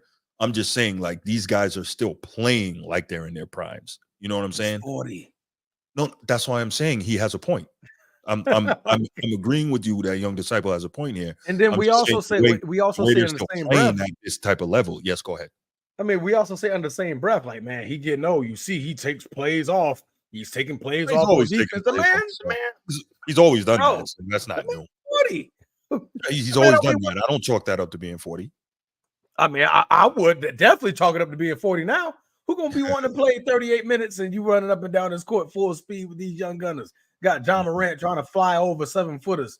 You know what I mean? Zion bullying his way through 5 defensive linemen, tossing the safety over to the side and still somehow blocking a 3-point attempt. You know what I mean? So, you know, I like the sound of the idea, but my idea was it being Bron and Curry. I didn't hear about this KD part. KD being a part of it, that's crazy. My big problem with what Voyant Studio said here. By the way, if you're in here and you haven't already, please make sure you click that like and subscribe. Appreciate you. On the YouTube page, not on the Facebook page, on YouTube. Anyway, yeah, so what Voyant Studio says here, they should just lean into the circus. All the old heads just take the minimums, enjoy in LA. Bron, KD, Curry, Leonard, etc. That's crazy. But no, here's the deal, right? If you're Steph Curry, why would you want to go join LeBron? Why? In all seriousness, why do you need to do that? If you're anybody, like, I don't recommend you go play with LeBron because you see what happens when it doesn't work out. You see that, like, this is not new. This is not new. I don't get it. Boston was a super team, but it wasn't manufactured by players orchestrating it. Like, look, there you go. And that's always the difference with me, Steve. I don't see how that's a problem because he was players orchestrated it. I don't see that being no different than the GM doing it. I mean, how can you say that? A trade is a trade. No. Conspiracy, conspiracy. You got to talk. You got to talk. Because when the GM does it, the players just got to. When the GM does it, the players got to play with whoever plays. They're not setting it up and working. They had to sign off on it. They went to Paul Pierce. Paul Pierce had a conversation with KG. KG also had a conversation with Ray Allen. They announced the trade. Come on now. They got to talk. Sign off on that was KG because he had a no trade clause. He's the only person that had to sign off on that. So they had to talk. They had to talk before the trade. Yes, but so remember, and this is a fact. Now, my opinion, KG didn't want to go there, right? Ray Allen got traded there. KG did not want to go there. So this is not, Bruce G and the Transformer. Hey, y'all, you know what I'm saying? This is getting a little too hard for me. Let's pause. This is getting too hard for me. Let's go ahead and get together and make it easier. You know, it's like I don't understand how you don't see that's a totally different situation than an organization doing it. Like when people say that, I'm always lost. I'm like, that is not the same thing. Bosch, I think, was a third team NBA young disciple and was 24-11 or 24-12 right before LeBron pulled him down there. He was a beast. He was killing in Toronto. But I'm sure we're not going to say he was a superstar. We never had. How are we defining superstar? We talking about as a player or like superstar in popularity? Like elevating your team to like the next level, like truly dominant. He wasn't winning championships, but he definitely was doing that. He definitely was doing that, carrying his team to the championship, and was clearly the best player on his team. Yeah, being a perennial all-star and one of the biggest free agent prospects doesn't make you a superstar. I guess not. Right, exactly. Okay, before it wasn't a superstar either. No, so okay, guys. Okay. Oh, we can't. We're undervaluing the term superstar. Okay, we're definitely undervaluing the term superstar. Those are great all-stars. Absolutely, those are great all-stars. They're not superstars. When I hear superstars, I'm thinking legend. Like, okay, like you're literally elevating your team to a stratosphere to where the eyes are on you from a public standpoint, from a court standpoint, from all that. Well, Kevin Love was never that. Chris Bosh was never that. Well, Chris Bosh was that for Toronto. He was. Kevin Love was not. So I hear you. But if that's the case, why did LeBron want them? If that was the case, why did LeBron want them? Yes, LeBron don't want no average player. That's a grown man. I don't know what that man want. I'm just saying. LeBron was the second best player in the East at the time. Wade is he was a superstar. D-Wade was first team All-NBA, led the league in scoring the year before LeBron. That's a superstar.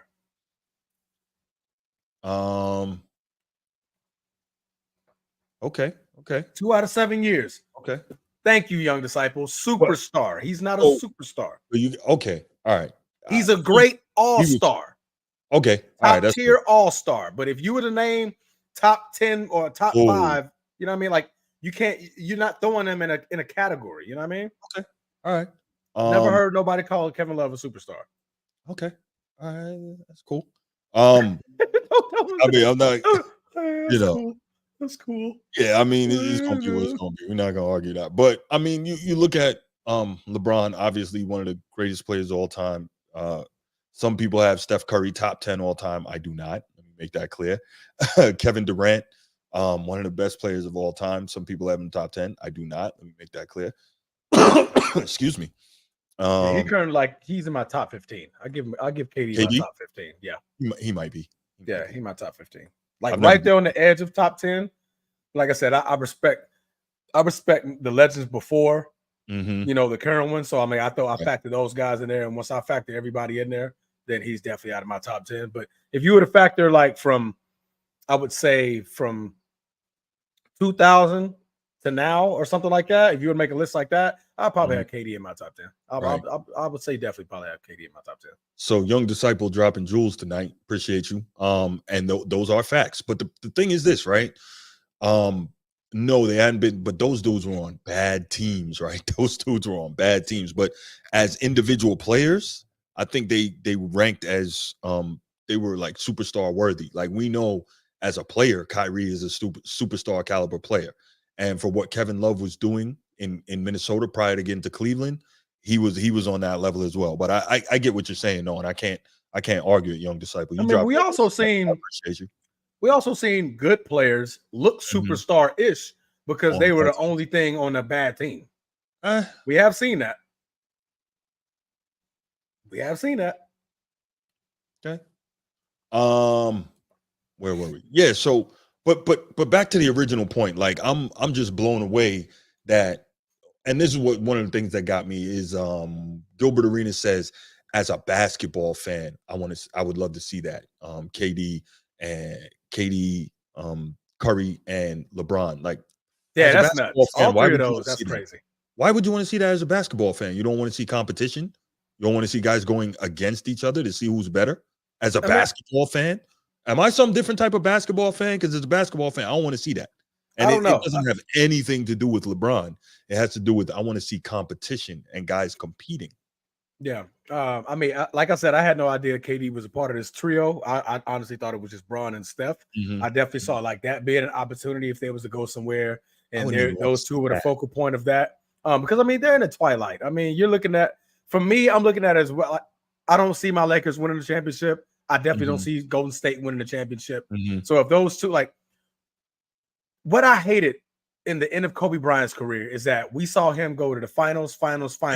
Yeah. And after that, the end of his career was just like, it was pathetic. You know what I mean? It was like, what are we doing? That wasn't because he wasn't. Oh no, we made some horrible decisions. You're talking about that. Okay. Yeah. I'm talking. I'm not from his play. I'm just saying, like, from a management. I get you. From a management standpoint, like, okay, what are we doing for the end of his career? And I think Steph Curry is starting to see that as well. He's like, okay, what are we doing for the end of my career?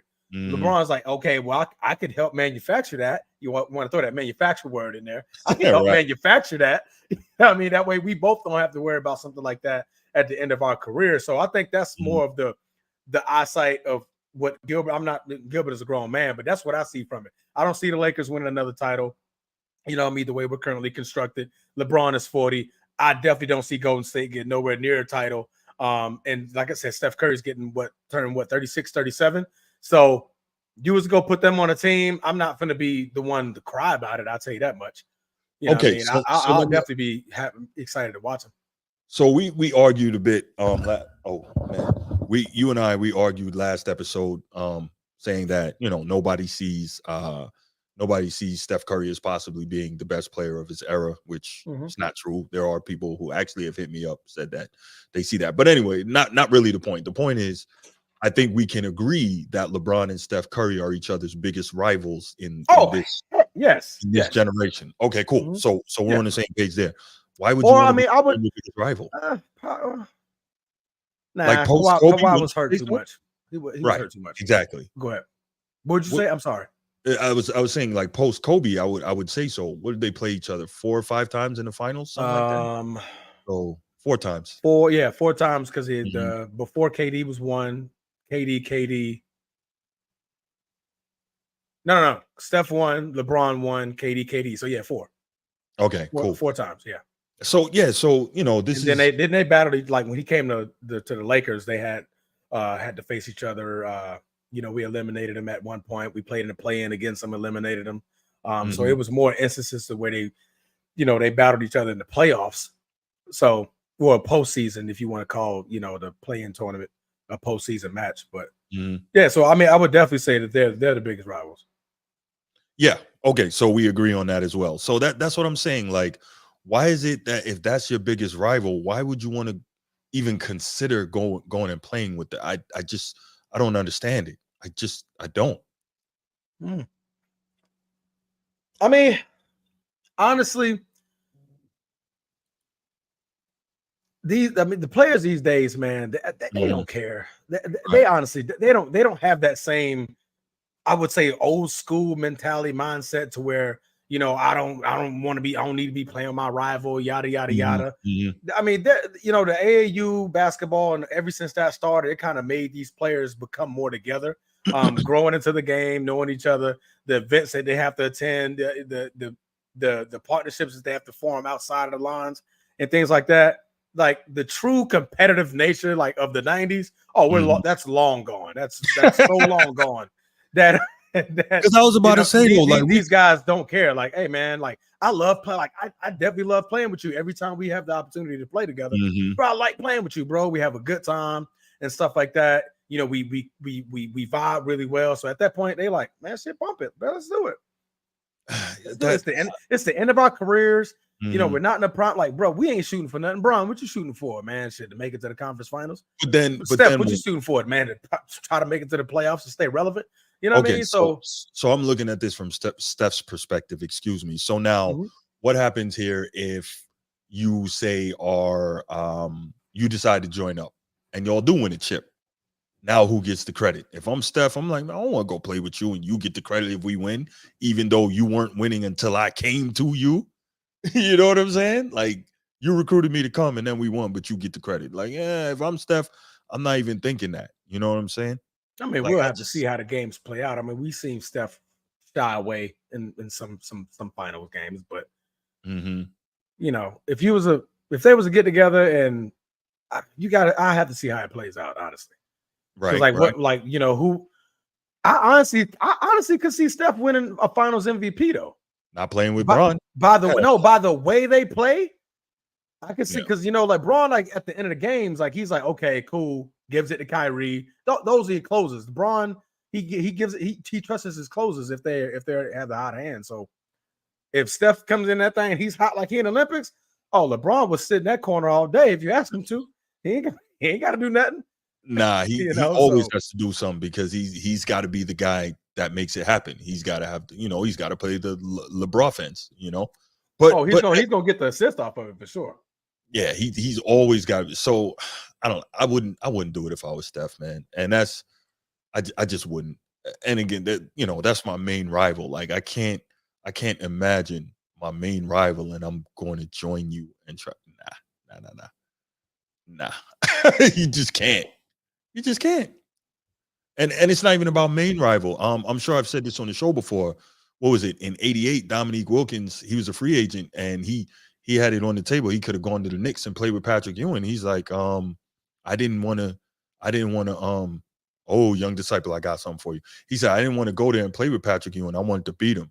Okay, so here's the deal, young disciple. A lot of people like to throw this one out, and that's cool. Hakeem Barkley and Clyde did it. Cool. Okay, so Clyde and Dream played together in college, Phi Slamma Jamma. I know you know that. And what is it? Clyde went to 2 NBA finals. He got beat by the Lakers, not the Lakers. He got beat by the Pistons, and then he got beat by the Bulls in the finals. And he did everything he could. He was, I still think he's probably the best Blazer in history. Most people say it's Dame now. I think that's recency bias, but he's probably regarded by many people as the best Blazer in history to that point. And, he tried, and then he saw the team breaking down, not doing nothing. So he asked for a trade. They traded him to Houston. They did him a solid because to that point, he's the best Blazer in history. Cool. They traded him to Houston. So again, trade, right? Okay, cool. Now, the Barkley piece, people talk about the Barkley piece all the time. Barkley did not know that he was getting traded. Phoenix didn't tell him. He didn't ask for a trade. He didn't try to go there. If you actually read the most recent biography of Charles Barkley had no idea that he was getting traded. Phoenix told him they weren't going to trade him, and then he found out he got traded. So he goes there and he tries to do his thing. So it wasn't about, trying to team up to be a super team. Now, don't get me wrong. I'm sure Charles Barkley was like, okay, I got these 2 great guys here. I don't have to retire just yet. I can go out there and try to get a chip, right? He knew that was Dream's team and all that. But at the end of the day, that wasn't a function of him and Olajuwon and Clyde trying to form a super team together, right? So that wasn't it. So that's a false equivalency. You know what I'm saying? But yeah, do the research on that. You'll see Barkley had no idea he was getting traded. Y'all worry too much about credit. That's some media stuff. They securing their position is great. So he let Kyrie and AD cooking. I do like that because I feel him on that. I mean, because I feel like no matter what happens, Steph they're solid, like they're etched in stone where they're at. I don't think it's gonna like elevate them to another point, and I don't think it's gonna discredit them to another point if they don't win anything. You know what I mean? So I think Steph Curry is going to be regarded as the greatest shooter we've ever seen play the game of basketball. 4-time championship winner, one of the only, I think, the only unanimous MVP, holder in history. Like those are things that's already etched in stone. You doing this at the end of your career and it don't work out, and if it looked good during the season, you sold some tickets. Hey, bro, thank you. You know what I mean? We saw you get to go out in a fashion to where you made a decision. You got to go out in a better format than how we saw Kobe go out, literally, dropping 60 against a Utah Jazz team that wasn't even in the playoffs. You know what I mean? Let alone we wasn't even in the playoffs in the last 3 to 4 seasons prior to him finally retiring. So it's like, do you want to be that? Does Steph want to be that? Like, are we checking his like, is he going to check his ego because of, or do I want to play with the Golden State Warriors and we got no direction for the next 2 to 3 years? I'm 36. You know what I mean? So that's the perspective I look at it when we're talking Steph and LeBron. I'm not going to add KD to the mix. I think that's a little overkill. But yes. But yeah. So Young Disciple says, so MJ shouldn't have wanted Dennis Rodman. Young Disciple, he on a heater tonight. Yo, talk that talk, y'all. But again, it's not the same thing, right? It's another false equivalency, right? It's a good attempt at an analogy, but it doesn't quite work. And the reason it doesn't quite work is because when we talk about putting these teams together, it's generally bringing the person who's the man on that team and and trying to put a team together, right? Dennis Rodman again was a super role player. So you would have a point if you said Michael Jordan was he said, go bring me Isaiah Thomas, right? That would be ridiculous, right? You wouldn't see that. Isaiah Thomas is another one who said that he had the opportunity to go to New York and play with the Knicks. But what? He said that was Patrick Ewing's team. I didn't want to go there. I wanted to compete against him. I didn't want to join him, right? Everybody, Reggie Miller was asked about it. He said, I don't know if it was Dan Patrick. Somebody asked him, what would you have said if you got a call from Michael Jordan and he said, hey, come play with me in Chicago? He said he'd basically told him F off and I'll come see you when it's time to play against you there. So yes, different generation. I get your point, Transformer. Yeah, I was definitely about to say that. That's a different. Yeah. But the point is, I'm bringing this stuff up just to show you, like that's a different thing when you're talking about being the man on your team versus being a super duper role player. But I'm like to your point, to back you up even further. Pause. That this generation literally doesn't care. Like, look at what they did in the Phoenix with Devin Booker, KD. Absurd. Did we see that in Bradley Beal? Like, who win? If we win, who gets the credit? These guys don't care these days. Like, well, KD doesn't care. I think most superstars care because that affects your money, that affects your endorsement deals, it affects how you're seen all time. Like all pro teams. I think all that stuff gets affected, man. I think they care more than you think, and the agents care. Best believe the agents care. So you don't think the agents are telling them like, hey, when you're making certain moves, it's going to affect your bottom line down the road. The agents care. Pythagoras 314 says, if you don't think Hakeem signed off on Barkley going to Houston, you're naive. I didn't say that. I didn't say that they didn't go to Dream because he's clearly the greatest Rocket of all time. I didn't say that. What I'm saying is that's James Harden. Easy. I just want to get your reaction, bro. Go ahead. I was kidding. You got me. Hey, Chad, somebody screenshot that one, man. That was a good one. His face had death written on it. Like, you got me. That was good. You got to be kidding me. Oh man, but yeah. So I think that's a little different. Checking with your superstar to see if they're okay with a mega move like that versus again guys getting together and trying to make it happen. Outside of Chicago, Rodman was never the level of player Love, Bosh, Wade, or AD was. That is correct. Getting Rodman from the Spurs wasn't even close to recruiting Bosh, Love, or Anthony Davis. Also correct. Also correct. Bro, K-Love isn't half the player Rodman was. That's also fair, but I mean, they just played in a different way, man. But it's a really good discussion. Let's do this. Let's do this. Let's go ahead and open up the phone lines. You good with that, B? Yeah. All right, let's open up the phone lines. 904-219-8264 is scrolling on the bottom of your screen. 904-219-8264. I would love to hear you guys' thoughts on this. Young Disciple, man, I'd love to hear you call in. You've been dropping some dimes tonight, some jewels, I should say. You've been dropping some jewels. You haven't been completely on point, but I definitely would love to hear you call in on this. I'm taking Worm if I don't need scoring. And in the 90s, you didn't need multiple elite scorers on your team to win. In the 2010s, you did. Great point, Pythagoras. Great point. So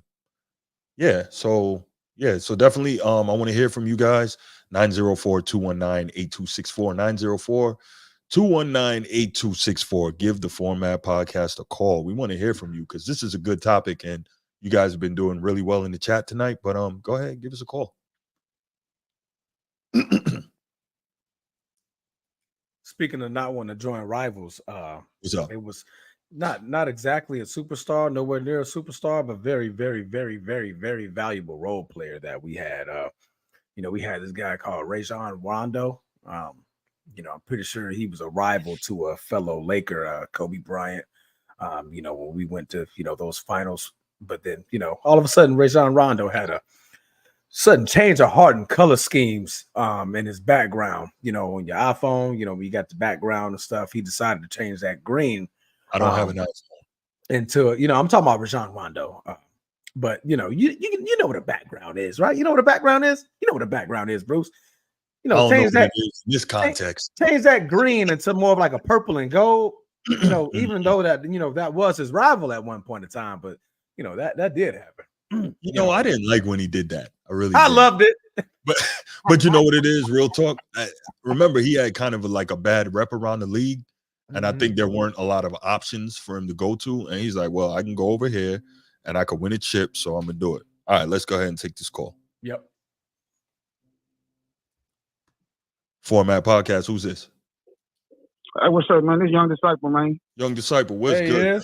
Calling in. You've been dropping some. Hey, what's up, Transformer, man? Hey, Transformer, man. Stay on them boys' neck, man. Cause y'all with all these narratives, man. You gotta stop that, man.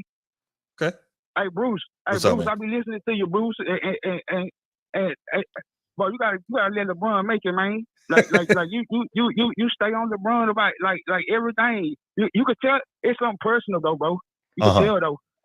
You could tell it's something personal, bro. So I'm gonna tell you this, man. First, Young Disciple, I really appreciate the fact that you're here for most of these shows and that you weigh in the chat, man. I do appreciate that. We don't always agree, but thank you so much for your support. It means a lot.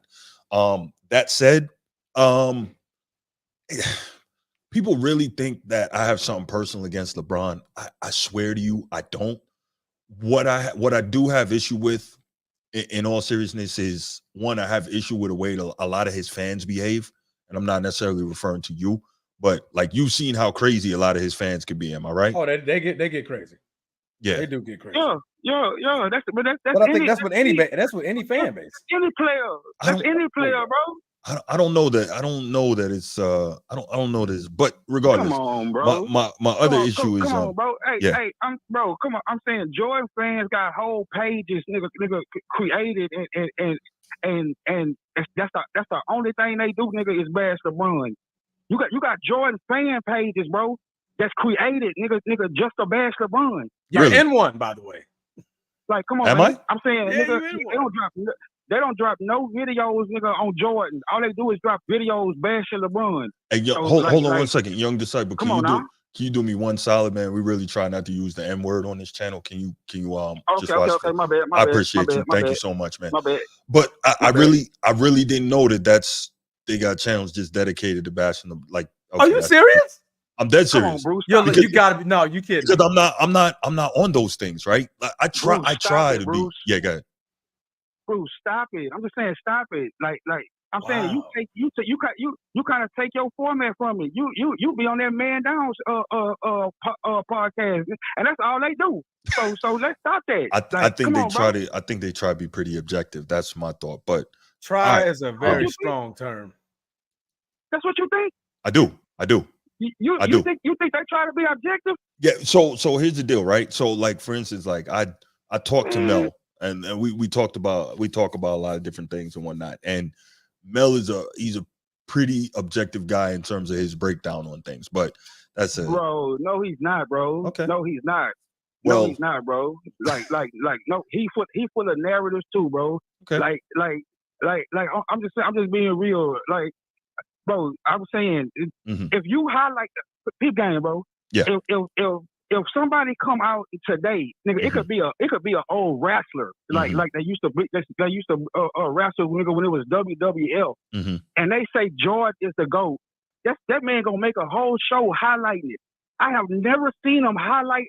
I have never seen him like make a show when somebody says that LeBron is the GOAT. He don't highlight that. Okay.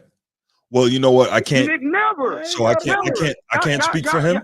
But yeah, I'm sorry. I'm just saying, bro. But I'm saying, you know what I get what you're saying. Objectivity is, bro. I get what you're saying. That's not objectivity. Like let's be real. Okay. Like, come on. I'm just being honest. Like these are the same people that are coming and say that Kobe is better than LeBron. I believe that. I'm saying how? Like y'all want to use 5 rings? No. It's not just. I'm just saying, bro. I only value rings that you win as the league dog. Like those was Shaq. Those were Shaq rings, my nigga. My bad. They were both. Thank you. Because those were Shaq rings, man. Well, the reason I'm gonna disagree with you on saying that is Shaq rings, and yes, Shaq was amazing during those runs, no question, right? I don't disagree with that. The reason I'm gonna say that those weren't all Shaq rings is because if you go back and look at what Kobe did in terms of like what he was given to that team through those playoff runs, it was crazy. And if you do the knowledge on it, they were almost like even point for point. Now, of course, Shaq was a dominant center, so he's going to rebound more. But and then Kobe is. No. See that's where y'all be. That's where y'all be slick when y'all say it was almost point for point. What y'all do is y'all factor in the 4 final runs. No, I'm talking about all the playoff runs. No, that wasn't, man. The first finals, Kobe averaged 15 points a game. Talking about the last one. That's what I'm saying. But the one against Detroit. That's what we're talking about. No. The last one they won. What was it? The Nets or the Pacers won? I forgot which one it was. Pacers was 2000. I think the Nets was the Pacers. Yeah, the Pacers. He averaged 15 points a game. So the Sixers won. Hey, come on. Shaq won the MVP. Shaq won all the MVPs. Like whether you talking about regular season or the finals, man. Them Shaq rings, man. Like we're not gonna do that, man. Like those Shaq rings. That was Shaq's team. Even Kobe knew it. If that wasn't the case, why did he want to get away from Shaq? He had to get away from Shaq to prove anything, bro. Well, like those are Shaq rings. Like let's be real. Part of that issue was that he. And Kobe has said this, that he also understood that that they could have won more if Shaq had work ethic. Shaq was more dedicated, right? And so, but that's a narrative. Is it? Like that's just, bro. That's a narrative, bro. And what I'm saying is that's what he said. That wasn't a narrative. That's what he said. Right. But what I'm saying is that that's speculation, man. Because at the same time, nigga, I'm saying, bro, they would have won in 2004 if Kobe played team ball. Okay, so check this out. Let me. Or call my so hold on. Let me back you up a second, man. And again, I appreciate your feedback, but I'm looking at Kobe's playoff stats right now. So the 2000 season, that's when they beat the Pacers in the finals. He averaged 29.4 points per game through that playoff. I'm on Basketball Reference. Through that playoff run, he averaged 29 a game. The following year, he averaged 26.5 per game. The following year, he averaged 32.1 per game. These are the playoff runs. And so it's no disrespect. That's why we say Shaq and Kobe, bro. Yes, correct. Bro, Kobe did not average no 29 points a game the first year they won a chip, bro. No, he did not. No, I'm talking about the playoff run. I'm on Basketball Reference right now. I'm on basketball. You can look it up. You don't have to. You're probably narrowing down to just the finals. I'm talking about the entire playoff run in which they don't get to the finals if Kobe doesn't do what he does. Now, am I saying he didn't need Shaq? But Shaq certainly needed him. Shaq definitely needed Kobe. Bro, you need all your teammates. Nobody is saying who needed. Like we're not even speaking on that, bro. What we speaking on is that Shaq was what's the lead dog, bro? Shaq. Like everybody needs their teammates. Nobody's denying that. But I'm saying Shaq was the lead dog, bro. Like we're not gonna sit here and act like he wasn't. So he was the lead dog. So in the fourth quarter, when Shaq kept getting fouled out and Kobe had to win the game, that's where I was going without Shaq. Right. So Shaq was the lead dog on the bench, bro. Cool. Transformer, that's cool. All that saying is he played his role. But what I'm saying his role, he was the guy. He was 1A. Shaq was Batman, bro. So if Shaq was 1, and that's fine. Kobe was 1A. Can we agree on that? That's why we say Shaq and Kobe, man. Right. That's why we call them the most dominant duo ever. Bro. Magic and Kareem. Listen. What I'm saying is that we do not. I do not. Kobe and Shaq killing them. I don't. Like every time LeBron has won, he's the lead. It ain't no 1 and 1A. LeBron has been the lead, bro. Like that's what I'm saying. Like it ain't a. I'm saying I know a Batman need his Robin or whatever, but we're not gonna sit here and act like Shaq and Kobe was equals. They were not equals, man. They were not equals, bro. All right. Well, you know what? We can agree to disagree on that, but. And let me say this too, man. I love your passion on the basketball talk. I do. I love the fact that you really, because that tells me you love the game. Let me ask y'all a question. Yes, sir. Let me ask you a question before I go. Yes, sir. Are you sitting here telling me that if LeBron had won 3 rings, not winning no finals MVPs, another player on his team is winning MVP during the season, you mean to tell me that y'all would say that's equal? Wait, say it again. I was trying to. I'm saying y'all saying if LeBron James had won a 3-peat, okay, not winning no finals MVPs, right? Now, because you remember Shaq won an MVP during the 2000 regular season too, right? Like y'all trying to act like this was equal, man. Like this is killing me. Y'all telling me that y'all would factor that in, like y'all wouldn't even count the rings for LeBron, bro. We count them for Steph. Oh, what are you talking about? We count them for Steph. Yeah, bro. Steph ain't on LeBron level either. Well, that's what confused me. Like, bro, like when y'all when people talk about Jordan, they say 6-0, 6 chips, 6 finals MVPs. Like let's not act like they don't come into like don't play a part in it, bro. So when you talk about LeBron, you talk about LeBron having 4 chips, 4 regular season MVPs, 4 finals MVPs, bro. So, young disciple, one thing I can say, you're absolutely right when people say 6 chips, 6 finals MVPs for Mike.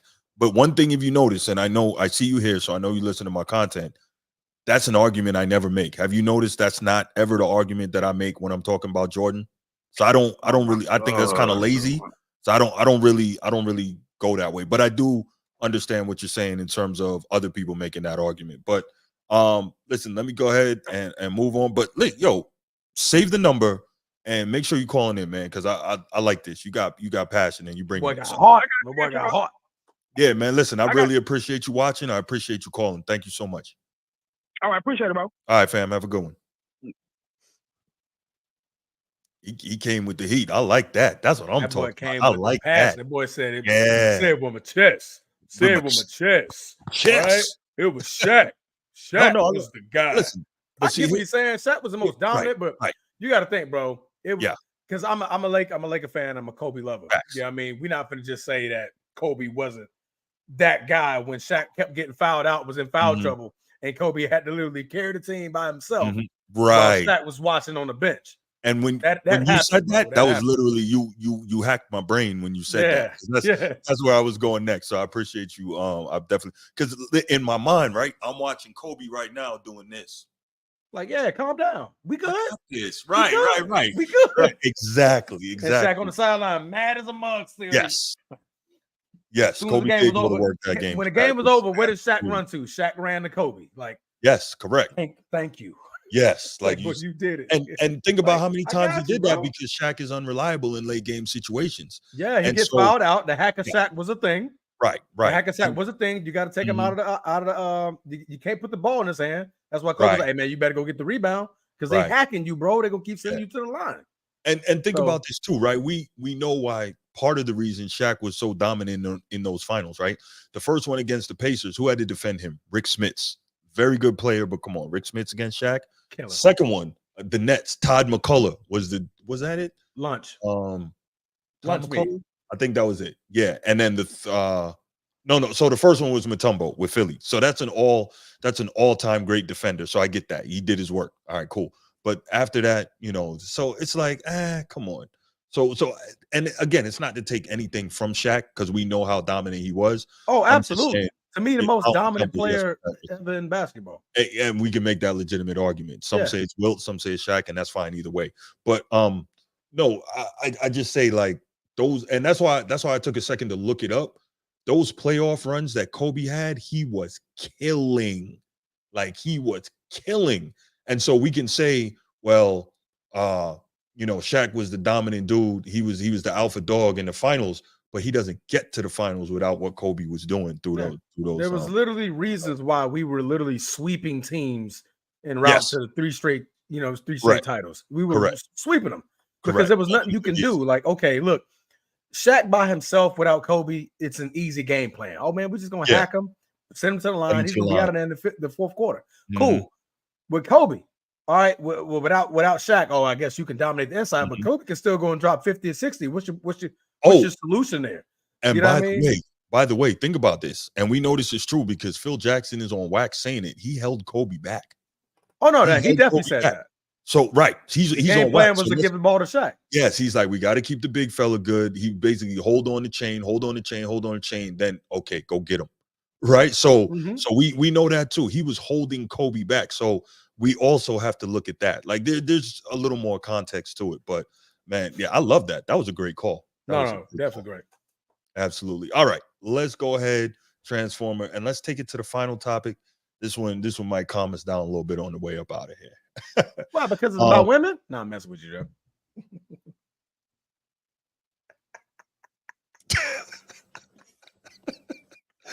Oh, all right. So, yes, about women. We could talk about Caitlin Clark and the Indiana Fever, right? So there's been a lot of talk. We're turning it to the nightcap, man. Right. About to get crazy. Facts. I know, right? Yeah, we ain't doing that. No, we ain't there yet. No, but there's been, a ton of talk about Caitlin Clark pretty much since over the last 2.5, 3 years now, right? The final 2 years of her. Yeah, Nick. The final 2 years of her. Nick, look, you must love some Caitlin. Hey, man, look, Caitlin can ball. She can't hoop now. She can hoop. But yeah, so the last 2 years of her college career and then her rookie season, which has been record-breaking to say the least on multiple fronts. She'll break the record on turnovers. She'll also break the record on rookie assist. I think, matter of fact, she broke it today, if I'm not mistaken. And she's doing her thing, and she may end up leading the league in assists. Steve said Caitlin Clark is my Catholic bae. Catholic bae is wild. I'm not mad, Steve. Do your thing, bro. Shoot your Catholic shot. bae is wild. Not married yet. Shoot your shot, bro. But yeah, so I don't think a lot of them WNBA players are married. No, she messes with a guy that works either in the Colts or the Pacers front office.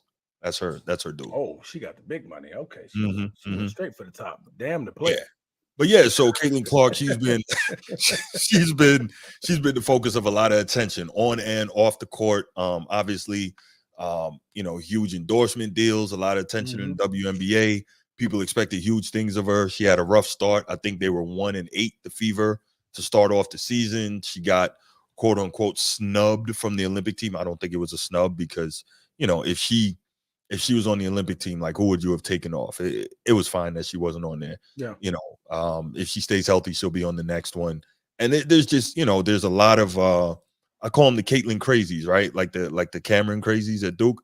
I call them the Caitlin crazies because there's people that was like talking about, Americans boycotting the Olympics because Caitlin Clark wasn't on the basketball team and this, that, and the third. But look, I also said, yeah, right. I also said that I felt like she would do well to take advantage of the break that she got during the Olympics. Because think about it, since she graduated from college, right?